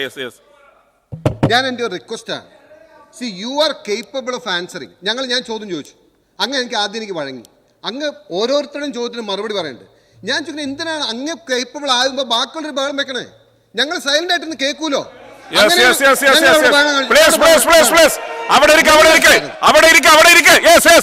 ശ്രീ പി എസ് സുബാൽ അവിടെ ഇരിക്കെ. ശ്രീ വി സി വിശ്വനാഥ്, ഇത് ചോദ്യം ചോദിച്ച ഒരാൾക്ക് അദ്ദേഹത്തിന് ഇഷ്ടമുള്ള തന്നെ ആൻസർ കിട്ടിയില്ലെങ്കിൽ ബഹളം വെക്കുന്ന രീതി ജനാധിപത്യത്തിന് മര്യാദയല്ല. മിനിസ്റ്റർ ഉത്തരം പറഞ്ഞു, അദ്ദേഹത്തിന് ഉത്തരം അല്ലെങ്കിൽ അദ്ദേഹം എനിക്ക് വേണ്ട ഉത്തരം ലഭിക്കണം എന്ന് പറഞ്ഞത് ഡെമോക്രസി അല്ല. യെസ് മിനിസ്റ്റർ പറഞ്ഞ. സാർ, നമ്മള് ഇവിടെ പറഞ്ഞത് നമ്മൾ സാധാരണ അങ്ങ് ഇങ്ങനെ മൈക്ക് തരാറില്ല അധികം, വഴങ്ങുമ്പോൾ നിയന്ത്രണമുണ്ട്. പക്ഷെ ഇത് തുടങ്ങുമ്പോൾ തന്നെ വേണമെങ്കിൽ ചോദിക്കാമെന്ന് പറഞ്ഞു. ഞാൻ ശ്രീ രാഹുൽ മാങ്കട്ട് പാലക്കാട് അംഗം, നേരത്തെ ഞാൻ ഇവിടെ നിയമസഭയിൽ വിസ്തീരിച്ചാരും എന്നെ പുറത്ത് വേറെ രീതി പറഞ്ഞിരുന്നു. എങ്കിൽ അതുകൊണ്ടാണ് അദ്ദേഹം എഴുന്നേറ്റപ്പോഴും പുതിയൊരാളാണല്ലോ അവസരം ഞാൻ വഴങ്ങുക എന്നുള്ളത് എൻ്റെ കൂടെ ഈൽഡ് ചെയ്യാൻ എൻ്റെ കൂടെ അവകാശമാണല്ലോ. പക്ഷെ വഴങ്ങിക്കഴിഞ്ഞാൽ ശ്രീ മാത്യു പറയാറുണ്ട് ഞാൻ വഴങ്ങാറില്ല അദ്ദേഹത്തിന്. അതുകൊണ്ടും കേട്ടു. കാരണം പുറത്ത് പറയുന്നത് ഇവിടെ വെച്ച് നമുക്ക് വസ്തുതാപരമായിട്ട് പറയാമല്ലോ. ആ വസ്തുതകൾ വ്യക്തമാക്കുമ്പോൾ പിന്നെ എഴുന്നേറ്റുന്ന നമ്മുടെ ഒരു പാർലമെന്റ് രീതിയില്ലേ, ആ രീതിയിലല്ലേ നമ്മളെല്ലാം പോകേണ്ടത്. ഏത് കാര്യത്തിൽ അങ്ങനെയല്ലേ? ഇതിനു മുമ്പ് ഇവിടെ എല്ലാവരും ചോദിക്കുമ്പോൾ നമ്മൾ വഴങ്ങും, പറയും. ചിലത് നിങ്ങൾക്ക് ചോദിക്കാൻ പറ്റില്ല. ഞങ്ങൾ വസ്തുതകൾ പറയുന്നു. ഞാൻ പറഞ്ഞ ഒറ്റ കാര്യമുള്ളൂ, കഴിഞ്ഞ തവണയും ഇത്തവണയും എല്ലാം ഒരേ രീതിയായിരുന്നു. ആ രീതിയിൽ കേരളം മുമ്പോട്ട് വരുമ്പോൾ നമ്മൾ കാണേണ്ടത് നമ്മൾ ഒന്നിച്ച് പറയണം, കേരളം ഇതാ ഒന്നാമതാണ്. അല്ലാതെ ഗവേഷണം നടത്തിയിട്ട് ഇത് കുറവുണ്ടോ അത് യൂണിയൻ ടെറിട്ടറീസ്. അപ്പോൾ സാർ 2015 മുതൽ ഇന്ത്യയിൽ ചെയ്യുന്ന റാങ്കിങ് എന്നുള്ളത് ബിസിനസ് റിഫോംസ് ആക്ഷൻ പ്ലാനാണ്. നമുക്ക് 28 കിട്ടിയപ്പോഴും ബിസിനസ് റിഫോംസ് ആക്ഷൻ പ്ലാനാണ്. ഇപ്പൊ നമ്മൾ ടോപ്പ് അച്ചീവർ 1 എന്ന് പറയുമ്പോഴും ബിസിനസ് റിഫോംസ് ആക്ഷൻ പ്ലാനാണ്. ഇനി EODB എന്താ നിങ്ങൾ നോക്കിയാൽ മതി. To facilitate this initiative, the DPIT launched an online portal www.eodb.dpit.government.in. ഈ ബിസിനസ് റിഫോംസ് ആക്ഷൻ പ്ലാൻ വരുന്ന വെബ്സൈറ്റാണ് ഈസ് ഓഫ് ഡൂയിങ് ബിസിനസ്. ഇത് ലോകബാങ്കിൻ്റെ ആയിരുന്നു. ലോകബാങ്കുമായി ചേർന്നിട്ടാണ് 2015 മുതൽ ഇത് തുടങ്ങിയത്. നമ്മളെവിടെ എത്തി നിന്നു? 2015 തുടങ്ങിയപ്പോൾ റിഫോംസിനായിരുന്നു പൂർണ്ണമായിട്ട് മാർക്ക്. നമ്മൾ 22.80% നടപ്പിലാക്കി. 2016-17 അന്ന് നമുക്ക് 18 റാങ്ക് കിട്ടി. കാരണം അന്ന് ഈ റിഫോംസിന് മാത്രം അടിസ്ഥാനപ്പെടുത്തിയിട്ടാണ്, ഫീഡ്ബാക്ക് അല്ല. പിറ്റേ തവണ നമ്മൾ 26.9%, പക്ഷേ റിഫോംസ് കൂടിയെങ്കിലും റാങ്ക് കുറഞ്ഞ് 20ലേക്ക് എത്തി. പിറ്റേ തവണ 100% ഫീഡ്ബാക്കിലേക്ക് മാറി 2017-18. അപ്പോൾ നമ്മൾ 52.56% റിഫോം നടപ്പിലാക്കി 29ാമത്തെ റാങ്കിലേക്ക് എത്തി. 2019 യഥാർത്ഥത്തിൽ 2019 85% റിഫോം നടപ്പിലാക്കി. പക്ഷെ ഫീഡ്ബാക്ക് ഇതെല്ലാം സർവേയാണ്. 100% ഫീഡ്ബാക്കാണ്. നിങ്ങൾ ഇത് നടപ്പിലാക്കിയാൽ അവന് എലിജിബിൾ ആകും. അതിൽ നമ്മൾ 85% നടപ്പിലാക്കിയെങ്കിലും നമ്മൾ 28ആയി. 2020 ആയപ്പോൾ നമ്മൾ 99, അതിൻ്റെ ഫീഡ്ബാക്ക് വരുമ്പോൾ 99ലാണ് സർവേ നടക്കുക. അങ്ങനെ നമ്മൾ ആസ്പിരന്റ് കാറ്റഗറി 20-21 വന്ന മാറ്റം എന്താ? SSLC റാങ്ക് 1 മാറി, ഗ്രേഡായി, A+ ആയി. ഇതാ മാറ്റം. Top achiever, aspirant, emerging. അപ്പോൾ ഒരു സ്കൂളിൽ 9 എണ്ണത്തിന് ഒരാൾക്ക് ഏറ്റവും കൂടുതൽ A+ കിട്ടി. 9 എണ്ണത്തിന് ഒരാൾക്ക് A+, അടുത്ത ആൾക്ക് 5 എണ്ണത്തിന് A+, പിന്നത്തെ ആൾക്ക് 3 എണ്ണത്തിന് A+. സ്വാഭാവികമായിട്ട് ആരാ ഒന്നാമത് വരുന്നത്? 9 എണ്ണത്തിന് A+ കിട്ടിയ ആളല്ലേ വരുള്ളൂ. അതുകൊണ്ടാണ് ഈ റാങ്കിങ്ങിൽ കേരളം 9 എണ്ണത്തിൽ ഏറ്റവും കൂടുതൽ ടോപ്പ് അച്ചീവറായി ആന്ധ്രയെയും ഗുജറാത്തിനെയും മറികടന്ന് ഇന്ത്യയിൽ ഒന്നാമതായത്. അപ്പൊ ചിലർ പറയാണ് ഇത് സിറ്റിസൺ റിഫോംസ് ഉണ്ട്, അതിങ്ങനെയാണ്. അപ്പൊ പറയില്ല, സോഷ്യൽ സ്റ്റഡീസിന് നിങ്ങൾക്ക് 2 എണ്ണം നിങ്ങൾക്ക് സോഷ്യൽ സയൻസിന് കിട്ടിയല്ലോ, 7 എണ്ണം നിങ്ങൾക്ക് സോഷ്യൽ സ്റ്റഡീസിന് കിട്ടിയെന്ന് പറയോ? ഇനി കഴിഞ്ഞ തവണത്തെ ആന്ധ്രയുടെ നിങ്ങൾ നോക്കിക്കോ. ആന്ധ്രയുടെ പരസ്യം എന്താ? Is of doing business number 1. അതിന് മുൻപത്തെ ഗുജറാത്ത്, ആന്ധ്രയുടെ തന്നെ അതിന് മുൻപത്തെ പരസ്യം നോക്കിക്കോ. 2015 മുതൽ അങ്ങ് പറ, അങ്ങാണല്ലോ ഈ പത്രക്കാരൻ ക്ലാസ് എടുക്കുന്നത്. ഞാൻ പറയാം, അങ്ങ് പറഞ്ഞത് ഞാൻ അക്സെപ്റ്റ് ചെയ്യാം. അപ്പോൾ നമുക്കൊരു ഹെൽത്തി ആയിട്ട് ഡിബേറ്റ് ചെയ്യാം, കുഴപ്പമില്ല. ഇതിൻ്റെ അകത്ത് ഈസ് ഓഫ് ഡൂയിങ് ബിസിനസ്സിൽ സിറ്റിസൺ സെൻട്രിക് റിഫോംസും ഉണ്ട്, ബിസിനസ് സെൻട്രിക് റിഫോംസും ഉണ്ടല്ലോ. സിറ്റിസൺ സെൻട്രിക് റിഫോംസ് എന്ന് പറയുന്നത് ബിസിനസ് എൻവയൺമെൻറ്റിനെ ഇൻഫ്ലുവൻസ് ചെയ്യുന്നതാണെന്ന് അങ്ങേക്ക് പറയാൻ കഴിയുമോ? ബിസിനസ് സെൻട്രൽ റിഫോംസിൽ കേരളത്തെക്കാളും കൂടുതൽ ഗ്രേഡ് കിട്ടിയ സ്റ്റേറ്റ് ഉണ്ടോ ഇല്ലയോ? I say there is states. തീർത്തോട്ടെ. സിറ്റിസൺ സെൻട്രിക് റിഫോംസ് എന്ന് പറയുമ്പോൾ എന്താണ്? അതായത് നമുക്കിപ്പോൾ ഡെത്ത് സർട്ടിഫിക്കറ്റും ബർത്ത് സർട്ടിഫിക്കറ്റും നേരത്തെ കിട്ടുമോ? ഇലക്ട്രിസിറ്റി ബില്ല് നേരിട്ട് അടയ്ക്കാൻ പറ്റുമോ? കേരളം ഓൾറെഡി അച്ചീവ് ചെയ്ത ഹയസ്റ്റ് ലെവലാണ് സിറ്റിസൺ സെൻട്രിക് റിഫോംസിൽ. ബിസിനസ് സെൻട്രിക് റിഫോംസിൽ you achieve two, that is റേ. പക്ഷേ ബിസിനസ് സെൻട്രിക് റിഫോംസ് ആണ് ബിസിനസ് എൻവയൺമെൻറ്റിനെ മെച്ചപ്പെടുത്തുന്ന റിഫോംസ് എന്ന് പറഞ്ഞു. അതിൻ്റെ അകത്ത് നമ്മളെക്കാൾ കൂടിയ ഗ്രേഡുള്ള സ്റ്റേറ്റ് ഉണ്ടോ ഇല്ലയോ എന്ന് അങ്ങ് സത്യസന്ധമായി പറഞ്ഞാൽ മതി. I think you can understand what I am trying to say. English minister please, ഈ മിനിസ്റ്റർ ഈൽഡ് ചെയ്യുമ്പോൾ പോസ് ചെയ്യണം കേട്ടോ. അവിടെ ഒന്ന് ടൈം ക്ലോക്ക് പോസ് ചെയ്യണം. യെസ്, നമ്മൾ I think what you can understand എന്ന് പറഞ്ഞ് ഇംഗ്ലീഷ് രണ്ടെന്ന് പറഞ്ഞാൽ ഈ പ്രശ്നം തീരില്ല. ഇത് അങ്ങ് പറയേണ്ടത് വേണമെങ്കിൽ അങ്ങേക്ക് പറയാം. അങ്ങേക്ക് എൻ്റെ അപ്പോയിൻമെൻറ്റ് വാങ്ങിയത് കേന്ദ്ര മന്ത്രാലയത്തേക്കാണ്. ഈ റാങ്കിങ് ഒന്ന് മാറ്റണം എന്ന് പറയാം. ഈ സംവിധാനം 28 കിട്ടിയപ്പോൾ നിങ്ങൾ എന്താ പറയാതിരുന്നേ? 28 റാങ്കിങ് ഇതല്ലേ, കംപ്ലീറ്റ് എടുത്തോ. കഴിഞ്ഞ വർഷത്തെ 15 കിട്ടിയപ്പോൾ നിങ്ങൾ എന്താ പറയാതിരുന്നേ? അപ്പോൾ 15 കിട്ടിയാൽ നിങ്ങൾക്ക് സന്തോഷം, 28 കിട്ടിയാൽ നിങ്ങൾക്ക് സന്തോഷം. 1 കിട്ടുമ്പോൾ നിങ്ങൾക്കുണ്ടാകുന്ന വിഷമം നിങ്ങൾ കേരളത്തിനെതിരായതുകൊണ്ടാണ്, നിങ്ങൾ കേരള വിരുദ്ധമായതുകൊണ്ട് മാത്രമാണ്. ഞാൻ പറയാം ഇത് ഞാൻ വസ്തുതയല്ലേ പറഞ്ഞേ. ബിസിനസ് റിഫോംസ് ആക്ഷൻ പ്ലാൻ എന്നുള്ള നമ്മൾ നിശ്ചയിച്ചുണ്ടാക്കുമ്പോഴല്ലോ, ബിസിനസ് സെൻട്രിക്, സിറ്റിസൺ സെൻട്രിക് എല്ലാം തന്നെ യൂണിയൻ ഗവൺമെന്റ് നിശ്ചയിക്കുന്നതാണ്. ഞാൻ പറയട്ടെ let him നിങ്ങൾ say, ഈ please. വസ്തുത ഞാൻ ഒരിക്കൽ കഴിഞ്ഞ ദിവസം അദ്ദേഹം എൻ്റെ അടുത്ത് വന്ന് പറഞ്ഞു 15 ഏക്കറിൽ കൂടുതലുള്ളത് ഉടൻ എക്സംഷൻ കിട്ടുന്നില്ല. ഞാൻ പറഞ്ഞു കുഴൽനാടൻ, നിങ്ങൾ പണ്ട് എടുത്ത് കാണിച്ച കടലാസ് ഒന്ന് വായിച്ചു നോക്കിയാൽ മതി. നിങ്ങൾ ഉദ്ദേശിച്ച കടലാസ് ആയിരുന്നില്ല, നിങ്ങൾ കാണിച്ചല്ലോ കടലാസ്. ആ കടലാസ് നിങ്ങളൊന്ന് വായിക്കൂ കുഴൽനാടൻ. നിങ്ങൾ പറഞ്ഞ ആവശ്യത്തിന് ഞങ്ങൾ ഇറക്കിയ ഉത്തരവാ. ആ ആവശ്യം ഉന്നയിച്ച് നിങ്ങൾ വരുമ്പോൾ ഈ ഉത്തരവ് നിങ്ങൾ ഞങ്ങൾക്ക് എവരെടുത്ത് കാണിച്ചത്? ഇത് വസ്തുതയായിട്ട് നമ്മൾ കാണണം. ഇത് കുട്ടികൾക്ക് അറിയാം. നിങ്ങൾ എന്താ പറഞ്ഞത്? Ease of doing business ranking നിർത്തിയല്ലോ. ഈ അങ്ങനെ റാങ്കിങ് ഇല്ലല്ലോ. നിങ്ങളിപ്പോ മാർപ്പാപ്പയോട് അമേരിക്കയിൽ ചെന്നപ്പോൾ പത്രക്കാർ ചോദിച്ച ചോദ്യം അറിയാലോ. അതുപോലെ ചോദ്യം ചോദിച്ചിട്ടുണ്ടാവും, മറുപടി ഉണ്ടാവും. ഞാൻ പറയട്ടെ, അല്ല അദ്ദേഹം സ്റ്റാൻഡ് ക്ലിയർ ചെയ്യട്ടെ. ഓക്കെ നിങ്ങൾക്ക് ഇത് ഇങ്ങനെ മുഴുവൻ കഴിഞ്ഞാൽ രാമൻ സീതയുടെ ആരെന്ന് പിന്നെ ചോദിക്കരുത്. 2015 മുതൽ BRAP റാങ്കിങ്, ഇത് അവർ 28 നമുക്ക് കിട്ടിയപ്പോഴും BRAP റാങ്കിങ് 28 കിട്ടിയപ്പോൾ ഈസ് ഓഫ് ഡൂയിങ് റാങ്കിങ്ങിൽ നമ്മൾ ഏറ്റവും പുറകിൽ നിന്ന് എല്ലാവരും അധിക്ഷേപിച്ചു. നിങ്ങളും കൈയടിച്ചു, നമ്മൾ ചെറുസൂനിച്ചിരുന്നു. 15 കിട്ടിയപ്പോൾ അപ്പോഴും എല്ലാവരും അധിക്ഷേപിച്ചു, നിങ്ങൾ പുറകിലാണല്ലോ.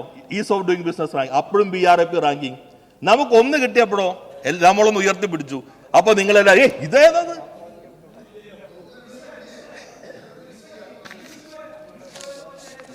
അല്ല, പാലക്കാട് അംഗം ചെയ്യേണ്ടത്, പാലക്കാട് അംഗം ഒരു കാര്യം ചെയ്താൽ മതി.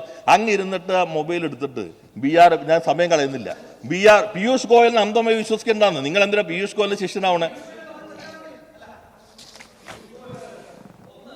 ഒന്ന്, അങ്ങ് പറയുന്ന വകുപ്പിന്റെ കേന്ദ്രമന്ത്രി പീയൂഷ് ഗോയൽ കേരളത്തിലേക്ക് വരുന്നു. ഞങ്ങളുടെ ആരുടെയെങ്കിലും സ്റ്റേറ്റ്മെന്റ് അല്ല, ഞങ്ങൾക്ക് അതിനകത്ത് ക്ലാരിറ്റി മതി. പീയൂഷ് ഗോയൽ അല്ല, പറയട്ടെ, പീയൂഷ് ഗോയൽ വന്നിട്ട് എന്താ പറഞ്ഞത്? അദ്ദേഹത്തിൻ്റെ ആ ഇൻ്റർവ്യൂ താങ്കൾ പൂർണ്ണമായിട്ട് കാണൂ. അദ്ദേഹം പറഞ്ഞത് ഈ റാങ്കിങ് ഒന്ന് is of doing business ranking ഇപ്പോൾ ഇല്ല. അദ്ദേഹത്തിൻ്റെ രണ്ടാമത്തെ സ്റ്റേറ്റ്മെന്റ് കൂടി അങ്ങ് എന്താ പറയാത്തത്? അദ്ദേഹം രണ്ടാമത് പറയുന്നത് എന്താണ്? അങ്ങനെ ഒരു റാങ്കിങ് ഉണ്ടായിരുന്നെങ്കിൽ കേരളം പുറകിൽ പോയേനെ എന്ന് അദ്ദേഹം ചേർത്ത് പറയുകയല്ലേ. അത് അദ്ദേഹം പറഞ്ഞു.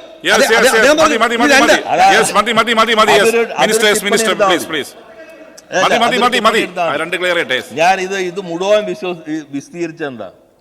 നേരത്തെ BRAP റാങ്കിങ് മുഴുവൻ സൈറ്റ് നോക്കി എടുത്തോളൂ. ഇതിന് സമയം കളയേണ്ട കാര്യമില്ല. BRAP റാങ്കിങ് ഈ കഴിഞ്ഞ തവണ ഇതേപോലെ ആന്ധ്രയ്ക്ക് ടോപ്പ് അച്ചീവർ ഏറ്റവും കൂടുതൽ കിട്ടിയപ്പോൾ അവരുടെ 1ാം പേജ് പരസ്യം എല്ലാ പത്രങ്ങളിലും is of doing business 1ാം rank കേരളത്തെ ആന്ധ്രയ്ക്ക്.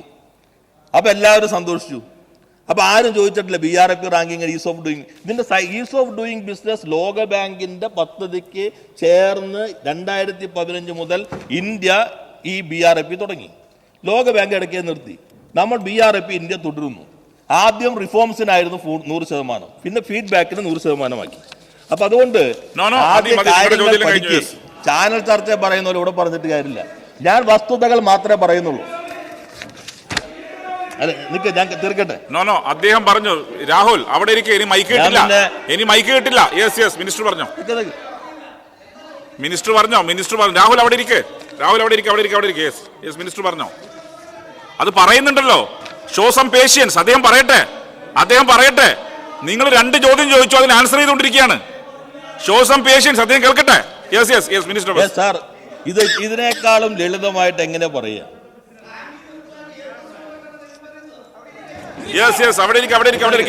Minister please. നമ്മൾ ഈ വസ്തുതകളായിട്ട് കാണണം. ഇവിടെ കഴിഞ്ഞ തവണ ഇതേ റാങ്കിങ്ങിൽ ഇതേ ബിസിനസ്സും സിറ്റിസൺ റിഫോംസും എല്ലാം വെച്ചിട്ട് 1ാമതായി വന്ന Andhra is of doing business number 1 എന്ന് പറഞ്ഞിട്ട് എല്ലാ പേപ്പറിലും 1ാം പേജ് കൊടുത്തു. നമ്മുടെ അത്രയും കാശില്ലാത്തതുകൊണ്ട് ഇത്തവണ നമ്മൾ കൊടുത്തില്ല. കൊടുക്കാൻ ഉദ്ദേശിച്ചാണ്, ഇത്തിരി ഞെരുക്കമുള്ളതുകൊണ്ട് കൊടുത്തില്ല. കേരളത്തിൽ വരെ പരസ്യം വന്നു. നിങ്ങൾ ആരെങ്കിലും പറയേ ഇത് BRAP ആണ്, ഈസ് ഓഫ് ഡൂയിങ് ബിസിനസ് അല്ല, കേരളം എങ്ങനെ ആരെങ്കിലും പറഞ്ഞോ? 28 നിങ്ങൾ എല്ലാവരും പ്രസംഗിച്ചില്ലേ ease of doing business Keralam ഏറ്റവും പുറകിൽ. ഇതിന് പുറകിൽ ആരെങ്കിലും ഉണ്ട്? ഈ സഭയെ പ്രസംഗിച്ചല്ലോ. അന്ന് ഇത് തന്നെയല്ലേ. കേരളത്തിന് നേട്ടം ഉണ്ടാവുമ്പോൾ നിങ്ങൾ ഞങ്ങളുടെ നേട്ടമായി കാണണ്ട. ഇനിയെങ്കിലും തിരുത്തി വസ്തുത മനസ്സിലാക്കി കാര്യങ്ങൾ മനസ്സിലാക്കി സംസാരിക്കാൻ ശ്രമിക്കേണ്ടത്. ഇനി രണ്ടാമത് പറഞ്ഞു ഉദ്യം രജിസ്ട്രേഷൻ വന്നു. ഉദ്യം രജിസ്ട്രേഷൻ വന്നപ്പോൾ ഇപ്പോൾ എൻ്റെ ബഹുമാനായ സുഹൃത്ത് ശ്രീ അനിൽകുമാർ പറഞ്ഞ പോലെ, ഞാൻ പറയട്ടെ, അനിൽകുമാർ പറഞ്ഞ പോലെ നിങ്ങൾ ട്രേഡ് കൂട്ടിയല്ലോ. ട്രേഡ് കൂട്ടിയിട്ട് ശ്രീ രാഹുൽ, നിങ്ങൾക്ക് വേണ്ട ഉത്തരം ചിലപ്പോൾ പറയാൻ പറ്റില്ല. കഴിഞ്ഞിട്ട് വന്ന ഞാൻ ഉത്തരം അദ്ദേഹം പറയട്ടെ. രാഹുലേ, യെസ് അദ്ദേഹം പറയുന്നുണ്ടല്ലോ, അദ്ദേഹം പറയുന്നുണ്ട്. യെസ് യെസ് യെസ് യെസ് അങ്ങ് പറഞ്ഞോ നിങ്ങൾക്ക് അങ്ങ് പറഞ്ഞോ. യെസ് യെസ് അല്ല രാഹുൽ ചോദിക്കട്ടെ, ഏത് ചോദ്യം ചോദിക്കട്ടെ, ചോദിക്ക്. യെസ് യെസ് ഇവിടെ ചോദ്യം വളരെ സ്പെസിഫിക് ആണ്. സിറ്റിസൺ സെൻട്രിക്കും ബിസിനസ് സെൻട്രിക്കും.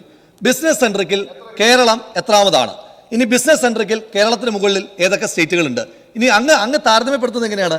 അങ്ങ് താരതമ്യപ്പെടുത്തുന്നത് റാങ്കിങ് സിസ്റ്റം നിർത്തലാക്കിയിട്ട് A+ വന്നില്ലേ, അതുപോലെയാണ്. അതുപോലല്ലേ സാർ? റാങ്കിങ് എന്ന് പറഞ്ഞാൽ എന്താണ്? ഇപ്പം 596 മാർക്ക് 600-ൽ കിട്ടുന്ന ഒരാൾക്ക് 1ാം റാങ്ക് എന്ന് പറയുന്നു. A+ എന്ന് പറയുമ്പോൾ അതല്ല, 90% എബോവ് വരുന്ന എല്ലാം A+ ആയിട്ടാണ് കൂടുന്നത്. അങ്ങനെ ഒന്ന് പറയട്ടെ, ഈ സ്റ്റേറ്റ് കേരളം ഒന്നാമതെത്തി എന്ന് പറഞ്ഞ ഡോക്യുമെന്റ് കാണിക്കൂ. അദ്ദേഹത്തിന് എത്ര പറഞ്ഞാലും മനസ്സിലാകാനിടയില്ല. അദ്ദേഹം ചോദ്യം ചോദിക്കുന്നത് കഴിഞ്ഞ ഞാൻ പറയട്ടെ, പ്ലീസ് റോജി ഉത്തരം തയ്യാറാക്കി ചോദ്യം ചോദിക്കില്ല. അവർ ചോദ്യം ചോദിച്ചു, ഉത്തരം പറയുന്നു. പഠിച്ചതല്ലേ? ഞാൻ പറയാം, ഏത് ചോദ്യം വേണേ ചോദിച്ചോളൂ, ചോദിച്ചോളൂ. ഇനി എന്താണ് ഈ 4 കാറ്റഗറി ആണല്ലോ: top achiever, aspirant, emerging. Top achiever എന്ന് പറഞ്ഞാൽ 95% വെറുതെ എടുത്ത വിക്കിപീഡിയ നോക്ക്. ഇത് നിങ്ങൾ നോക്ക്, ഇത് രാഹുൽ മാങ്കൂട്ടത്തിലല്ലല്ലോ ഈ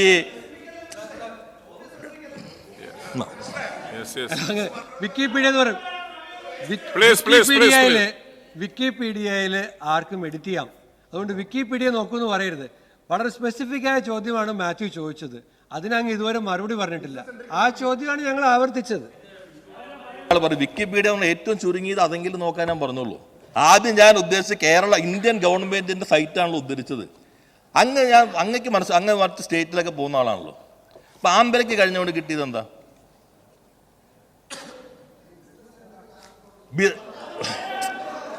ഇതിനകത്തുണ്ടല്ലോ നമുക്ക് ഇത് ഞങ്ങൾ സൈറ്റിൽ തന്നെ ഉണ്ടല്ലോ. ഈ സിറ്റിസൺ സെൻട്രിക്കും ഞാൻ പറയട്ടെ, സിറ്റിസൺ സെൻട്രിക്കും ബിസിനസ് സെൻട്രിക്കും ചേരുന്നതാണ് BRAP. ഈ BRAP അതെ ഞാൻ നേരത്തെ പറഞ്ഞത്, മലയാളത്തിൽ കൊച്ചുകുട്ടികൾക്കെങ്കിലും മനസ്സിലാകാവുന്ന ലളിതമായി ഞാൻ പറഞ്ഞു.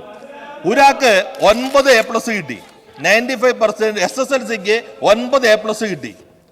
അപ്പൊ അതിൽ 7 സോഷ്യൽ സ്റ്റഡീസിനല്ലേ, 2 സയൻസിനല്ലേ എന്ന് ചോദിക്കാൻ പാടില്ല. കഴിഞ്ഞ തവണ അങ്ങനെ അല്ലെങ്കിലോ? അത് നമ്മുടെ സൈറ്റിലുണ്ടല്ലോ, 7 സിറ്റിസൺ സെൻട്രിക്, 2 ഞാൻ വസ്തുത 7 സിറ്റിസൺ സെൻട്രിക്. അതിനിപ്പോ എന്താ കുഴപ്പം? അദ്ദേഹം പറഞ്ഞല്ലോ 2. ഇനിയിപ്പോ ഇതിനകത്ത് വഴങ്ങുന്നില്ല സാർ. ഇത് ഇവര് രാഷ്ട്രീയ അന്ധതയിൽ കേരളത്തിന്റെ ശത്രുക്കളായി നിൽക്കുകയാണ്. നിങ്ങൾ കേരള വിരുദ്ധരാണ്, ഞാൻ കൃത്യമായിട്ട് പറയുന്നു. ഞാൻ പറഞ്ഞു തീർക്കട്ടെ സാർ. ഇനിയിപ്പോ ശ്രീ ചാണ്ടി എവിടെയെങ്കിലും ബഹളം ഉണ്ടാക്കില്ല, നിങ്ങൾക്കൊരു സീറ്റ് അലോട്ട് ചെയ്യുന്നുണ്ട്, എവിടെയെങ്കിലും പോയിരുന്നു ബഹളം. ആന്ധ്രാപ്രദേശിൽ ഞാനിവിടെ പറഞ്ഞല്ലോ റോജി, നിങ്ങൾ എത്ര ചോദിച്ചാലും വസ്തുതായിരിക്കുമല്ലോ. നിങ്ങൾ ഇതുവരെ പറഞ്ഞ എന്താ സാർ? അദ്ദേഹം വഴങ്ങി, നടക്കുന്ന കാര്യമല്ല. Minister please. ശ്രീ സച്ചിൻ അവിടെ ഇരുന്നോ. സച്ചിൻ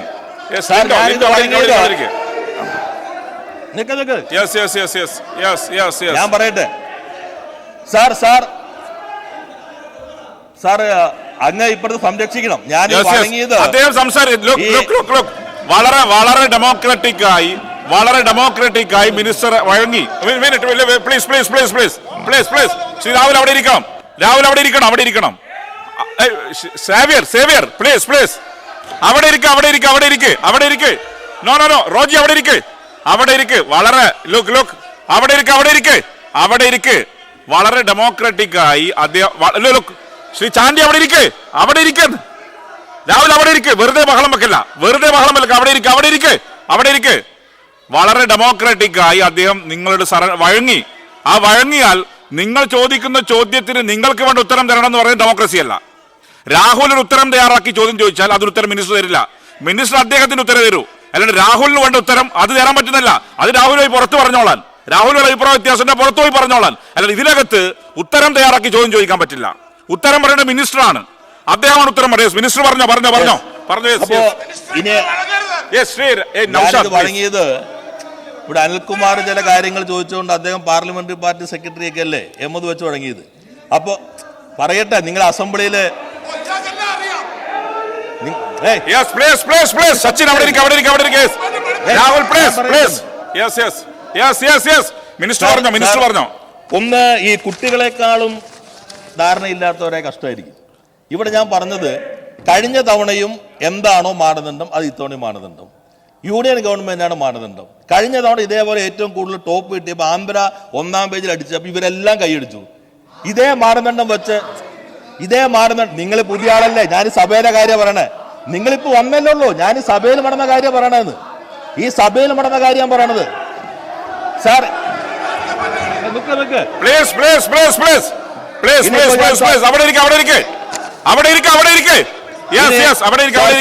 മിനിസ്റ്റർ പറയട്ടെ. ഇവിടെ ചോദ്യങ്ങൾ മിനിസ്റ്റർ വെറുതെ രാഹുൽ നിങ്ങൾക്ക് അവസരം തന്നു, വീണ്ടും ബഹളം ഉണ്ടാക്കിയത്. അവിടെ ഇരിക്കെ, നിങ്ങൾക്ക് ഓരോ അവസരം തന്നില്ലേ, വീണ്ടും ബഹളം വെച്ചാലോ. ഈ സഭയിൽ നമുക്ക് സാധാരണ പാലിക്കേണ്ട ചില മര്യാദകളുണ്ട്. നമ്മൾ വഴങ്ങുന്നത് സാധാരണ പിൻബെഞ്ചിൽ ആദ്യം വന്ന ആളുകൾക്കൊന്നും അങ്ങനെ വഴങ്ങാറില്ല ഇവിടെ ആരും. എന്നാൽ ചെറുപ്പക്കാരൻ, ഒരു യുവജന മേധാവ്, അദ്ദേഹം ഇരിക്കുമ്പോൾ ഒന്ന് ചോദിച്ചു, ഞാൻ വഴങ്ങിയതാ. ഇത് ചാനലിലെ ചർച്ചയല്ല, ഇത് നിയമസഭയാണ്, തെരഞ്ഞെടുക്കപ്പെട്ട ഒരു വേദിയാണ്. ഇവരൊക്കെ അതിൻ്റെതായ കീഴ്വഴക്കങ്ങളുണ്ട്. സാർ നിൽക്കുന്നൊക്കെ അവിടെ ഇരിക്കും.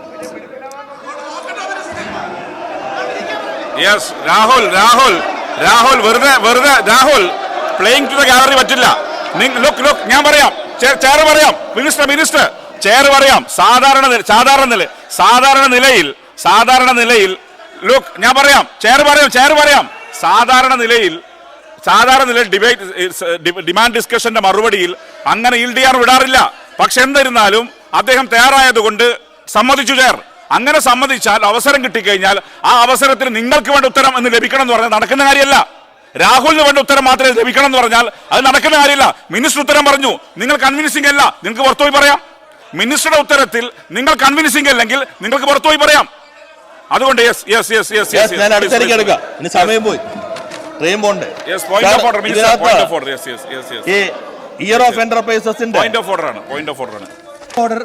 ബഹുമാനപ്പെട്ട മന്ത്രി, അദ്ദേഹം പാർലമെന്ററി പ്രാക്ടീസിൽ വളരെ പ്രഗത്ഭനായ മന്ത്രിയാണ്, പാർലമെന്റിലെ പ്രഗത്ഭനായ എംപിയുമായിരുന്നു. അദ്ദേഹത്തിൽ നിന്ന് ഒരിക്കലും ജൂനിയറായ ഒരാൾക്ക് സാധാരണ വഴങ്ങിക്കൊടുക്കാറില്ല. ഇവിടുത്തെ 140 MLA-മാർക്കും നിയമസഭയിലെ ഈ ചട്ടങ്ങൾ ഒരേ അധികാരമാണ് നൽകുന്നത്.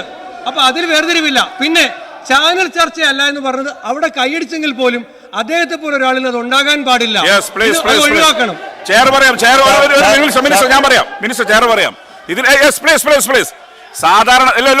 സാധാരണ നിലയിൽ ചെയർ തന്നെ അനുവദിക്കാറില്ല. അദ്ദേഹം പറയട്ടെ. ഞാൻ എൻ്റെ ഒരു റിക്വസ്റ്റാണ്, see you are capable of answering. ഞാൻ ചോദ്യം ചോദിച്ചു, അങ്ങ് എനിക്ക് വഴങ്ങി. അങ്ങ് ഓരോരുത്തരുടെയും ചോദ്യത്തിന് മറുപടി പറയണ്ടേ. ഞാൻ ചോദിക്കുന്നത്, എന്തിനാണ് അങ്ങ് കേപ്പബിൾ ആകുമ്പോൾ ബാക്കിയുള്ളൊരു ബഹളം വെക്കണേ?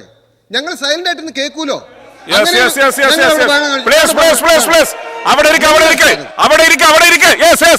Shri P S Subal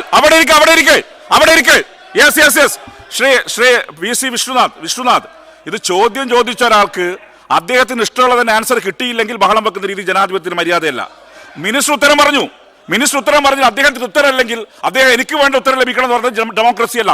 minister പറഞ്ഞ സാർ, നമ്മള് ഇവിടെ പറഞ്ഞത്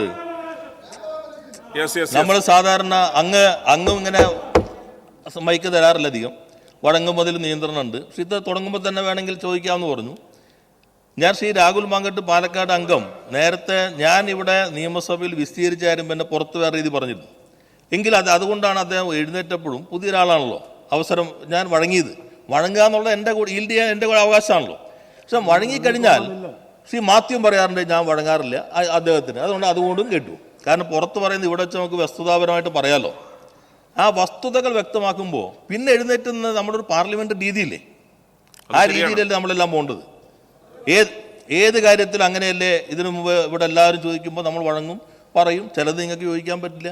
ഞങ്ങൾ വസ്തുതകൾ പറയുന്നു. ഞാൻ പറഞ്ഞ ഒറ്റ കാര്യമുള്ളൂ, കഴിഞ്ഞ തവണയും ഇത്തവണയും എല്ലാം ഒരേ രീതിയായിരുന്നു. ആ രീതിയിൽ കേരളം മുമ്പോട്ട് വരുമ്പോൾ നമ്മൾ കാണേണ്ടത് നമ്മൾ ഒന്നിച്ച് പറയണം കേരളം ഇതാ ഒന്നാമതാണ്.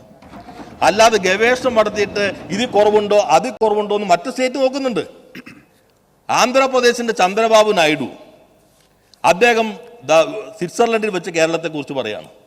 അമിതാഭ് കാന്ത് ഈ റാങ്കിംഗ് നടത്തുന്നതിൻ്റെ സെക്രട്ടറി രാജേഷ് കുമാർ സിൻഹ രണ്ടുപേരിരുന്ന് വീഡിയോയിൽ അമിതാഭ് കാന്ത് പറയാണ് ഈസ് ഓഫ് ഡൂയിങ് ബിസിനസ്സിൽ ഇന്ത്യയിൽ 1-ാം നമ്പർ കേരളമായതിൽ ഞാൻ അഭിമാനിക്കുന്നു എന്ന്. അമിതാഭ് കാന്തിനെ പോലൊരാള് ഈ റാങ്കിംഗ് നടത്തുന്ന DPTയുടെ സെക്രട്ടറി, ഇപ്പൊ ഡിഫൻസ് സെക്രട്ടറി ആയ രാജേഷ് കുമാർ സിൻഹ രണ്ടുപേരിയ്ക്കുമ്പോ ഇദ്ദേഹം തന്നെ പറയുമ്പോ അവിടെ കേരളം ഇത് ഒന്നാമതായി എന്ന് പറയാൻ നിൽക്കണോ? ഗവേഷണം നടത്തി എവിടെങ്കിലും എന്തെങ്കിലും കുറവുണ്ടോ എന്ന് നോക്കിയിട്ടാണോ കേരളത്തെ സ്നേഹിക്കേണ്ടവർ നിൽക്കേണ്ടത്? അമിതാഭ് കാന്ത് പറയുന്നു, ചന്ദ്രബാബു നായിഡു പറയുന്നു, RK സിംഗ് പറയുന്നു, പീയൂഷ് ഗോയൽ പറയുന്നു.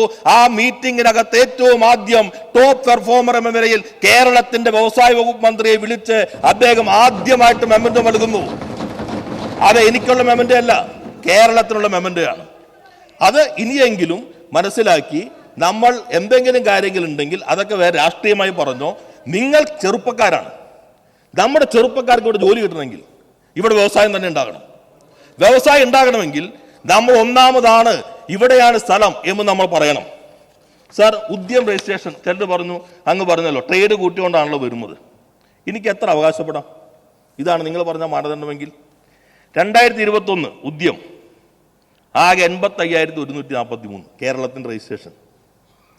ഇപ്പോ ഇന്നത്തെ കണക്ക് 14,61,764. എത്ര വ്യത്യാസം? 13,76,621. അങ്ങ് പറഞ്ഞ പോലെ ഈ കണക്കാണെങ്കിൽ എനിക്ക് പറയാലോ, ഇതാ 13,76,621 പുതിയ സംരംഭം കേരളത്തിൽ വന്നു. ഞങ്ങൾ പറഞ്ഞില്ലല്ലോ. ഇത് പഴയതുണ്ട്, പുതിയതുണ്ട്, എല്ലാം ഉണ്ട്, ഇൻഫോർമൽ ഉണ്ട്, എല്ലാം ഉദ്യത്തിൽ വരുന്നുണ്ട്. ട്രേഡാണോ? നമ്മുടെ ട്രേഡ് 44%. ഇന്ത്യൻ ആവറേജ് നിങ്ങൾ സൈറ്റിൽ നോക്കിക്കോളൂ, 45.45%. ട്രേഡ് നമ്മുടെ ഒരേപോലെ തന്നെയാണ്. ഇനി മൈക്രോ നോക്കിക്കോളൂ, മൈക്രോന്റെ എത്ര ശതമാനം വരുന്നു, ഇപ്പൊ എത്ര വരുന്നു? ഞാൻ എൻ്റെ എല്ലാത്തിലേക്കും കണക്കിന് സമയം പോകുന്നില്ല. നമ്മൾ ഈ വിഷ്ണുനാഥ് ചോദിച്ചതിന്റെ രഹസ്യരേഖയാണോ കൊടുക്കാത്തത്? കൊടുക്കാൻ നമുക്കൊരു മടിയില്ല. ഞാൻ ഇപ്പോഴും ഇത് നിങ്ങളുടെ ചിലർ പറഞ്ഞപ്പോൾ വീണ്ടും ഇവരൊക്കെ ആയിട്ട് സംസാരിച്ചു. യഥാർത്ഥത്തിൽ MLA-മാരായ ആളുകൾ RTA ചോദിക്കണോ? ചോദ്യം ചോദിക്കണോ? നിങ്ങളാണ് നയിച്ചത്.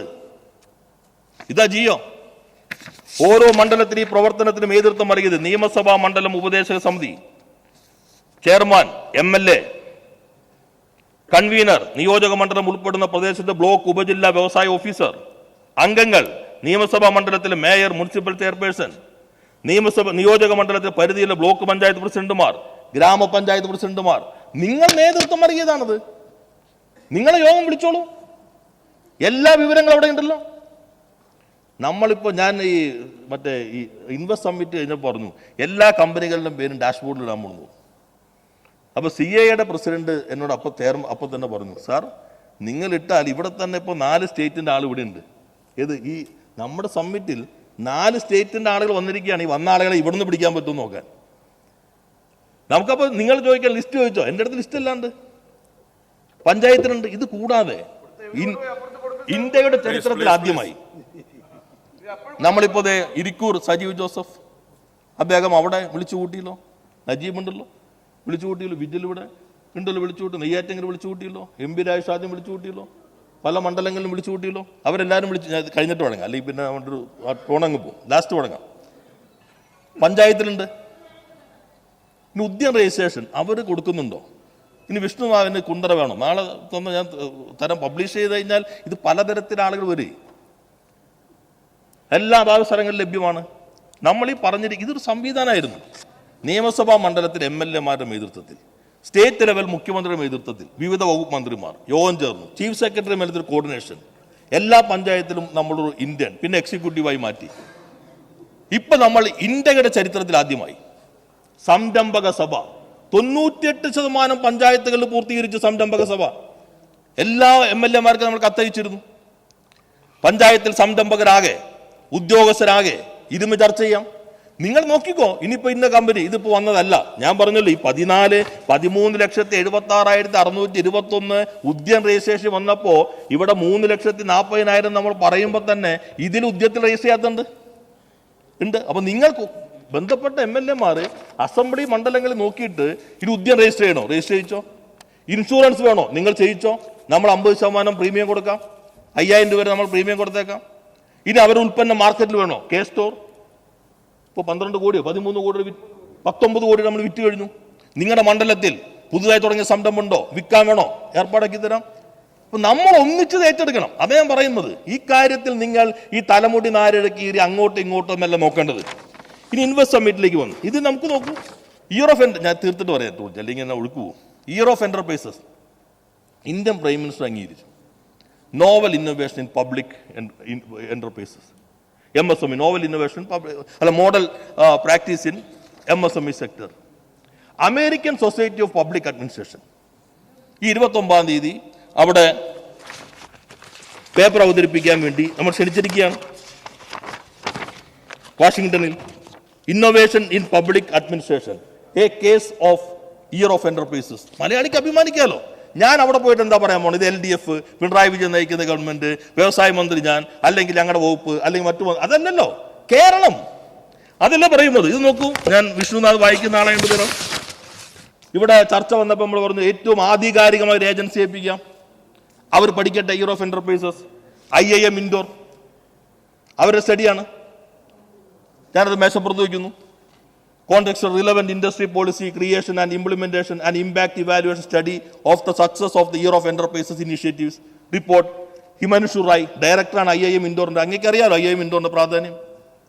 പ്രശാന്ത് സൽവാൻ, ഇത് IIM ഇൻഡോർ റിപ്പോർട്ടാണ്. ഇത് കൂടാതെ ഞങ്ങൾ എന്ത് ചെയ്തു, CMD കൊണ്ട് സ്റ്റഡി നടത്തി. 30% ഇന്ത്യയിൽ ആദ്യത്തെ വർഷം പൂട്ടും. ഞാൻ നേരത്തെ പറഞ്ഞു, ഇവിടെ നമ്മൾ 12% എത്തി. സസ്റ്റൈനബിൾ റിപ്പോർട്ട് സർവേ നടത്തി. കേരളത്തിൽ മാത്രമേ ഉള്ളൂ. എല്ലാ MSME നമ്മൾ മാപ്പ് ചെയ്തിട്ടുണ്ട്. CMD കണ്ടിട്ടുണ്ട് രക്ഷപ്പെടുത്താൻ പറ്റാത്തത്, ഉയർത്താൻ പറ്റുന്നത്, ഒന്നുകൂടി മെച്ചപ്പെടുത്താം. CMD കണ്ടിട്ടുണ്ട്. ആ റിപ്പോർട്ട് അടിച്ച് നമ്മൾ പ്ലാൻ ചെയ്ത് മുന്നോട്ട് പോകുന്നു. അപ്പോൾ നിങ്ങൾ കൂടി നിന്നാൽ നല്ല രീതിയിൽ നമുക്ക് മുന്നോട്ട് കൊണ്ടുപോകാം. പിന്നെ ഈ റാങ്കിങ്ങിൽ തന്നെ ഇപ്പോൾ അങ്ങനെയൊക്കെ സൂചിപ്പിച്ചുകൊണ്ടാണ് ഈ സ്റ്റാർട്ടപ്പിൽ ഇപ്പോൾ പറഞ്ഞില്ലേ, യഥാർത്ഥത്തിൽ സ്റ്റാർട്ടപ്പിൻ്റെ ജിനോം സ്റ്റാർട്ടപ്പ് റിപ്പോർട്ട് മെമ്പർഷിപ്പ് ഫീസാണത്. ഇപ്പോൾ മനോരമ ഇത്ര സർക്കുലേഷൻ എന്ന് പറയും. ഏതാ ആധികാരികം? Audit bureau of circulation. അതിന് എത്ര അവർ അംഗത്വ ഫീസ് കൊടുക്കുന്നുണ്ട്? ഞാൻ ദേശാമാനിയായിരുന്നു, ഞാൻ 5 ലക്ഷം കൊടുത്തിരുന്നു. മെമ്പർഷിപ്പ് ഫീസാണ്. ഞാൻ ചീഫ് എഡിറ്റർ ആയിരുന്നല്ലോ. മനോരമ അവരുടെ സർക്കുലേഷൻ അവരും കൊടുക്കും. അവർക്കാണ് റിപ്പോർട്ട് ആധികാരികം കിട്ടുക. അവരെ മാത്രമേ അവർ പരിശോധിക്കുള്ളൂ. ഇത് ഹരികൃഷ്ണൻ സിനിമ പോലെ അല്ലല്ലോ.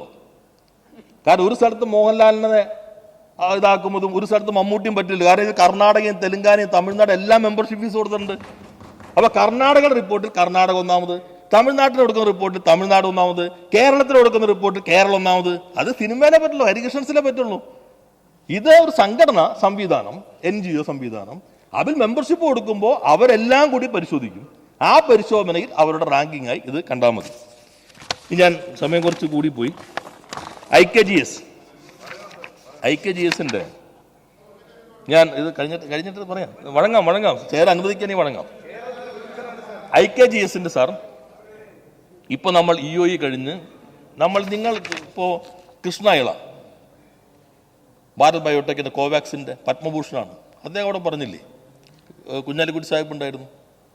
അദ്ദേഹം ഇതേവരെ പങ്കെടുത്തതിൽ ഏറ്റവും ബെസ്റ്റ് ഇൻവെസ്റ്റ് സമ്മിറ്റാണ് അവിടെ. അതിൽ ഏറ്റവും ഒടുവിൽ ഇപ്പോൾ ഞാൻ പറയുന്നു ഈ സഭയിൽ, അല്ല അത് ശ്രീ ബഷീർ എല്ലാ തിരക്കുകളും മാറ്റിവെച്ച് IKGS-ൽ പങ്കെടുത്ത ആളാണ്.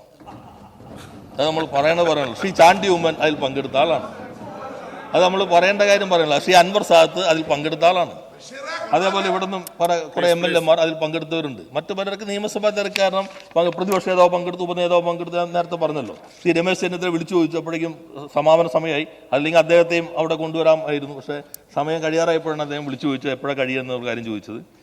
ഇന്ന് ഞാനിപ്പോൾ സഭയിൽ പറയുന്നു, നമ്മളെ EOE വന്നതും നമ്മൾ നേരത്തെ നടത്തിയിട്ടുള്ള ഇതിൻ്റെ എല്ലാം ഭാഗമായി ഇപ്പോഴത്തെ കണക്കനുസരിച്ച് 1,97,144.82 കോടിയുടെ ഇൻവെസ്റ്റ്മെന്റ് പ്രൊപ്പോസലാണ്. നേരത്തെ 1,75 ഞാൻ പറഞ്ഞു. ഇന്നലെ ഞങ്ങൾ ഏറ്റവും ഒടുവിൽ എടുത്തപ്പോൾ 1,97,144.82 കോടി. 5,59,144 എംപ്ലോയ്മെന്റ് ജനറേഷൻ പ്രതീക്ഷിക്കുന്നു. 60,000 IT മേഖലയിൽ ഇത് കൂടാതെ പ്രതീക്ഷിക്കുന്നു. അതിൽ ഞങ്ങൾ സ്പ്ലിറ്റപ്പ് ചെയ്തിട്ടുണ്ട്. 50 കോടിക്ക് മുകളിലും 50 കോടിക്ക് താഴെ. 50 കോടിക്ക് താഴെയുള്ളത് എല്ലാം ഇത് കേരളത്തിൻ്റെ ഇൻഡസ്ട്രിയലൈസേഷൻ്റെ പ്രത്യേകത സാർ, ഇത് ഇൻക്ലൂസീവ് ഇൻഡസ്ട്രിയലൈസേഷനാണ്. വൻകിട കുത്തകകൾ നഗരങ്ങളെ കേന്ദ്രീകരിച്ചല്ല, നാനോ, മൈക്രോ, സ്മോൾ, മീഡിയം എല്ലായിടത്തും. അതല്ലേ കാസർഗോഡ് ഞാൻ പറഞ്ഞത്, വയനാട്, എല്ലായിടത്തേക്കും വ്യവസായം വരികയാണ്. ഇതിൽ ഇപ്പോൾ നമ്മൾ 28 ടീമുകൾ റെഡിയായി കഴിഞ്ഞു. 28 ടീമുണ്ട്. 50 കോടിക്ക് താഴെയുള്ളത് GIC ജനറൽ മാനേജർമാരുടെ കീഴിൽ ഓരോന്ന്, 14 ടീം. പിന്നെ 50 കോടിക്ക് മുകളിലുള്ളതിന് വേറെ ടീം. ഇത് കൂടാതെ കോർഡിനേഷന് വേണ്ടി ഒരു 16 എക്സ്പെർട്സുകൾ നമ്മുടെ റാം പദ്ധതിയിൽ അതിൽ നിന്ന് എക്സ്പെർട്സുകൾ ഉപയോഗിക്കുകയാണ്. സംഘടനകൾ CIA, FICCI അവരുടെ യോഗം കഴിഞ്ഞു. ഇനിയിപ്പോൾ നാളെ കഴിഞ്ഞ മറ്റന്നാൾ മുഖ്യമന്ത്രി, വിവിധ വകുപ്പ് മന്ത്രിമാർ, സെക്രട്ടറിമാർ അവരുടെ യോഗം ചേരുകയാണ്. അത് കഴിഞ്ഞ ട്രേഡ് യൂണിയൻ യോഗം. ഞാൻ ഈ സഭയിൽ പറയുന്നു, ഈ സഭ കഴിഞ്ഞാൽ, സമ്മേളനം കഴിഞ്ഞ് പിരിഞ്ഞാൽ അധികം വൈകാതെ ഈ IKGSന്റെ ഭാഗമായിട്ടുള്ള ആദ്യത്തെ പദ്ധതിയുടെ തറക്കല്ലിടൽ നടക്കും. അത് ഞാൻ ഈ സഭയിൽ തന്നെ പറയുകയാണ്. ബഹുമാനപ്പെട്ട പ്രതിപക്ഷ നേതാവിനെ ക്ഷണിക്കും, മുഖ്യമന്ത്രി ഉണ്ടാവും. അത് കഴിഞ്ഞാൽ എല്ലായിടത്തും രണ്ടാമത്തേന് ഉപനേതാവിനെ ക്ഷണിക്കാം. നമുക്ക് എല്ലാ ജില്ലയിലും പരമാവധി, ചില ജില്ലകളിൽ വന്ന പ്രപ്പോസൽ അത്ര വലിയ അതില്ല എങ്കിൽ പോലും എല്ലാ ജില്ലയിലും ഓരോ ഉദ്ഘാടനം നിങ്ങൾ മുൻകൈ എടുത്താൽ നടത്തിക്കോ. ഈ സംരംഭക ഈ IKGS അതിൻ്റെ ഭാഗമായിട്ടുള്ള എല്ലാ പദ്ധതികളും നമ്മൾ തയ്യാറായി.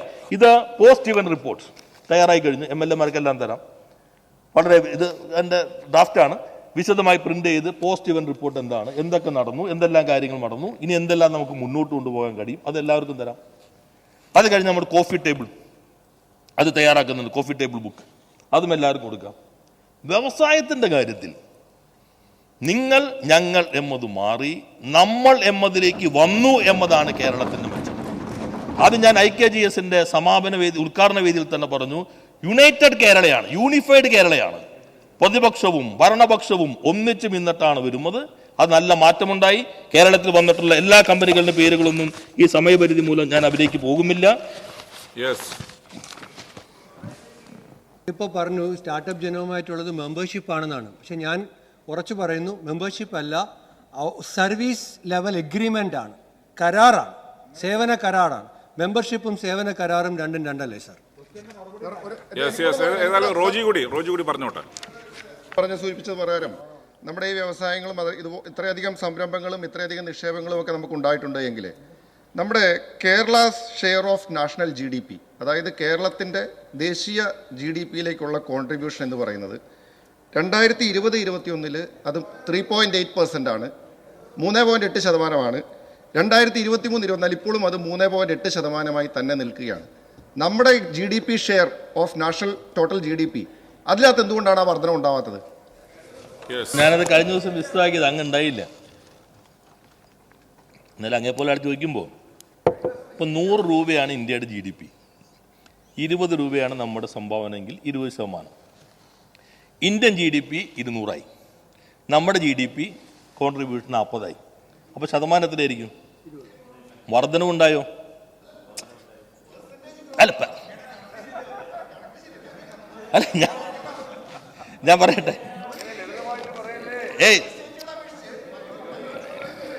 ശ്രീ റോജി, മിനിസ്റ്റർ ഉത്തരം പറഞ്ഞു, നിങ്ങൾക്ക് വേണ്ട ഉത്തരം കിട്ടുന്നില്ല എന്നതിന്റെ ഭാഗമായിട്ട് ഇങ്ങനെ ബഹളം ഉണ്ടാക്കരുത്. അല്ല സാർ ഇതിനകത്ത് ശതമാന സൂത്രക്കാരനാണല്ലോ, എങ്ങനെ വേണമെങ്കിൽ ഉപയോഗിക്കാം. ആ GDP കണക്ക് ചെയ്യാൻ വേണ്ടി സഭയിൽ വെച്ചിട്ടുണ്ട്. ഞാൻ കഴിഞ്ഞതിൽ സഭയിൽ വെച്ചിട്ടുണ്ട്. അങ്ങ് നോക്കിയാൽ, ഞാൻ ഇപ്പോൾ എടുത്തിട്ടില്ല, അങ്ങ് നോക്കിയിട്ടുണ്ട്. ഞാൻ സഭയിൽ കഴിഞ്ഞ ദിവസം വച്ചിട്ടുണ്ട്. GDP-യിൽ എത്ര കഴിഞ്ഞ തവണത്തേക്കാൾ ഇത്തവണത്തെ എൻ്റെ കയ്യിൽ ഉണ്ടാവും, ഞാൻ തപ്പിയെടുക്കാൻ സമയം എടുക്കുന്നുള്ളൂ. കഴിഞ്ഞ തവണ എത്രയായിരുന്നു, ഇത്തവണ എത്രയായിരുന്നു, അതെങ്ങനെയാണ് പ്രതിഫലിക്കുന്നത്, GDP തന്നെ എങ്ങനെ പ്രതിഫലിക്കുന്നു, GST-യിൽ എങ്ങനെയാണ് പ്രതിഫലിക്കുക, 40 ലക്ഷത്തിന് മുകളിൽ ടേൺ ഓവർ ഉള്ളതാണ് GST രജിസ്ട്രേഷനിലേക്ക് വരാം, ഇന്ത്യയിൽ ഓരോ സംസ്ഥാനത്തും ഉദ്യം രജിസ്ട്രേഷനിൽ കഴിഞ്ഞ വർഷത്തേക്കാൾ ഇത്തവണ വർധനവുണ്ടായി. ആ വർധനവിനനുസരിച്ച് GDP ആ സ്റ്റേറ്റിൽ എങ്ങനെ വന്നു, GST ആ സ്റ്റേറ്റിൽ എങ്ങനെ വന്നു, ഇത് ഞാൻ കഴിഞ്ഞ തവണ പ്രതിപാദിച്ചതാണ്. ഇനി വേണമെങ്കിൽ വിശദമായിട്ട് തന്നെ മറ്റൊരു ദിവസം അത് സംബന്ധിച്ച് നമുക്ക് ചർച്ച ചെയ്യാം. എന്തായാലും ഇനിയിപ്പോൾ ഒന്നുകൂടി പറഞ്ഞ് നമ്മുടെ ഈ ഡൽഹി മീറ്റിംഗ് കഴിഞ്ഞപ്പോൾ പ്രസ് ഇൻഫർമേഷൻ ബ്യൂറോയുടെ അവരുടെ പ്രസ് റിലീസാണ്. While facilitating the top performers under the Business Reforms Action Plan BRAP, Piyush Goyal recognized the outstanding work of states and UTs in enhancing the ease of doing business. States like Kerala, Andhra Pradesh and Gujarat were highlighted for their remarkable reforms in streamlining process and providing efficient service in business and centric reforms. ഇതാണ് Piyush Goyal PIB റിലീസാ. Wikipedia വിട്ടോ, മുഴുവൻ വായിച്ചോ. The minister during his പിന്നെ UP, Maharashtra, ബാക്കിയുള്ളവരുടെ FTA വന്നതിനെ കുറിച്ചാണ്. FTA വന്നതിനെ കുറിച്ച് ഇപ്പോൾ ചർച്ചയിൽ മുഴുവൻ FTA അല്ലല്ലോ ചർച്ച. എൻ്റെ കുളനാടൻ. അപ്പൊ സാർ, അപ്പോ നമ്മുടെ നാടിനെ സ്നേഹിക്കുന്ന മുഴുവൻ ആളുകളും സമയം കഴിഞ്ഞു ഒരേ മനസ്സോടുകൂടി നിലപാട് സ്വീകരിച്ചിട്ടുണ്ട്. എല്ലാ വിഭാഗം ആളുകളും ഇനിയിപ്പോ ഒരു ഇതിൽ നിൽക്കണ്ടല്ലോ സാർ. 22-23 ചോദിച്ചതാ മതി. കുറുക്കോളി ഇവിടെ ഇരിക്ക്, കുറെ ചോദ്യം ചോദിച്ചതാ. അല്ല കുറുക്കോളി വേണ്ട, ഇനി വിടണ്ട.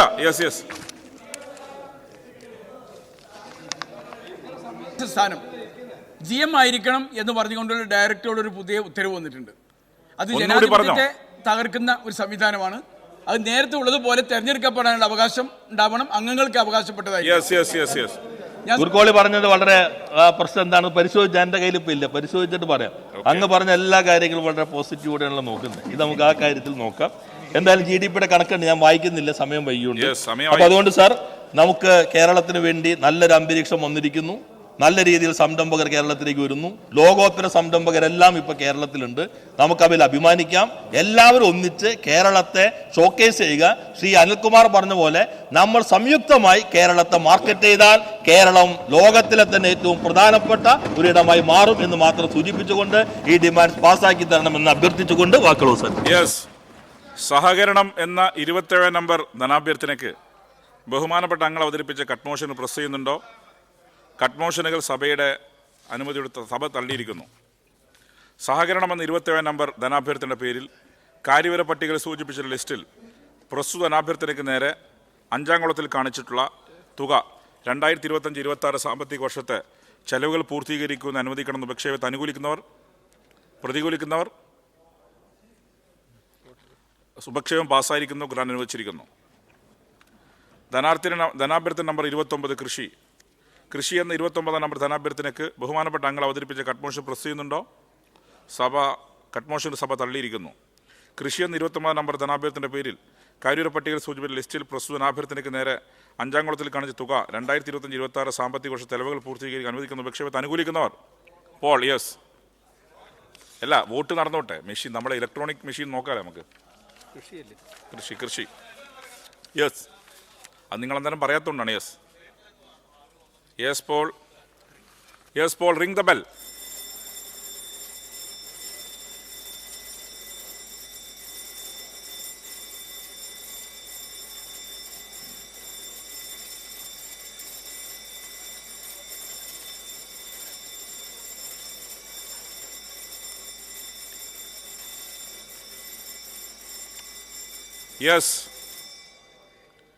കൃഷി എന്ന 29-ാം നമ്പർ ധനാഭ്യർത്ഥനയുടെ പേരിൽ കാര്യവര പട്ടികയിൽ സൂചിപ്പിച്ച ലിസ്റ്റിൽ പ്രസ്തുത ധനാഭ്യർത്ഥനയ്ക്ക് നേരെ 5-ാം കുളത്തിൽ കാണിച്ചിട്ടുള്ള തുക 2025-26 സാമ്പത്തിക വർഷത്തെ ചെലവുകൾ പൂർത്തീകരിക്കുന്ന അനുവദിക്കുന്ന ഉപക്ഷേപത്തെ അനുകൂലിക്കുന്നവർ യെസ്, പ്രതികൂലിക്കുന്നവർ നോ, നിഷ്പക്ഷത പാലിക്കുന്നവർ എബ്സ്റ്റെയിൻ.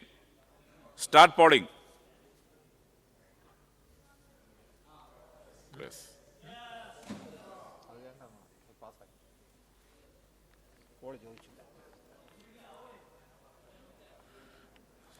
വരാത്തവർ പറയാ, ആഡ് ഓൺ ചെയ്യാം. MLA-മാരിലൊന്ന് വിജിലൻ്റ് ആയിക്കോട്ടെ. പല ബെഞ്ചും കാലിയാണ്. ഇതൊക്കെ പാർലമെൻ്ററി പാർട്ടി ഒന്ന് അന്വേഷിച്ചോട്ടെ, അവർക്കൊന്ന് വിജിലൻ്റ് ആവാല.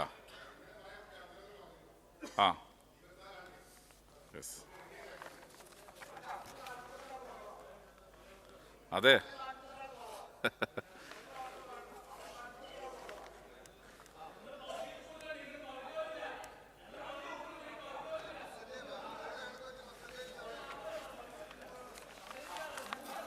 യെസ് യെസ് നിയമസഭാ പ്രൊസീഡിങ്സിലെ ഏറ്റവും പ്രധാനപ്പെട്ട ഡിമാൻഡ് ഡിസ്കഷൻ. ഈ ഡിമാൻഡ് ഡിസ്കഷൻ്റെ ഘട്ടത്തിൽ ഏതൊക്കെ MLA മാരുണ്ട് അതൊന്ന് പാർലമെന്ററി പാർട്ടി പരിശോധിച്ചോട്ടെ. യെസ്, ഉപക്ഷേപത്തെ അനുകൂലിക്കുന്നവർ 53, പ്രതികൂലിക്കുന്നവർ 15, നിഷ്പക്ഷത പാലിക്കുന്നവർ നിൽ. ഉപക്ഷേപം പാസ്സായിരിക്കുന്നു, ഗ്രാന്റ് അനുവദിച്ചിരിക്കുന്നു. യെസ് യെസ് യെസ് മന്ത്രിമാർ ചിലർ ലീവ് പറഞ്ഞിരുന്നു. യെസ്, അത് ഞങ്ങൾക്ക് വിവരം കിട്ടി, ചെയറിന് വിവരം കിട്ടിയിട്ടില്ല.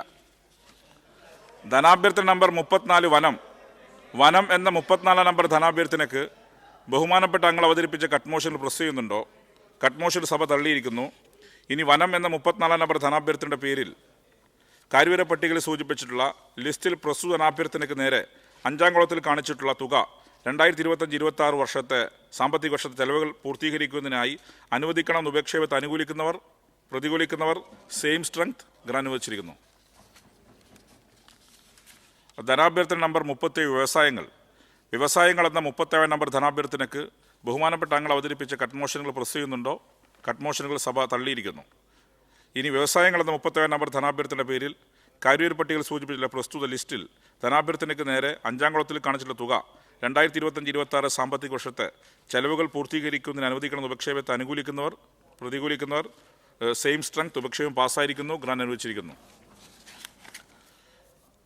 തുറമുഖങ്ങൾ എന്ന ധനാഭ്യർത്ഥന നമ്പർ 40 തുറമുഖങ്ങൾ എന്ന 40-ാം നമ്പർ ധനാഭ്യർത്ഥനയ്ക്ക് ബഹുമാനപ്പെട്ട അംഗങ്ങൾ അവതരിപ്പിച്ച കട്ട് മോഷനുകൾ പ്രസ് ചെയ്യുന്നുണ്ടോ? കട്ട് മോഷനുകൾ സഭ തള്ളിയിരിക്കുന്നു. ഇനി തുറമുഖങ്ങൾ എന്ന 40-ാം നമ്പർ ധനാഭ്യർത്ഥനയുടെ പേരിൽ കാര്യവിവര പട്ടികയിൽ സൂചിപ്പിച്ച ലിസ്റ്റിൽ പ്രസ്തുത ധനാഭ്യർത്ഥനയ്ക്ക് നേരെ 5-ാം കോളത്തിൽ കാണിച്ചിട്ടുള്ള തുക 2025-26 സാമ്പത്തിക വർഷത്തെ ചെലവുകൾ പൂർത്തീകരിക്കുന്ന അനുവദിക്കണമെന്ന് ഉപക്ഷേപത്തെ അനുകൂലിക്കുന്നവർ, പ്രതികൂലിക്കുന്നവർ സെയിം സ്ട്രെങ്ത് ഉപക്ഷേപം പാസ്സായിരിക്കുന്നു, ഗ്രാന്റ് അനുവദിച്ചിരിക്കുന്നു.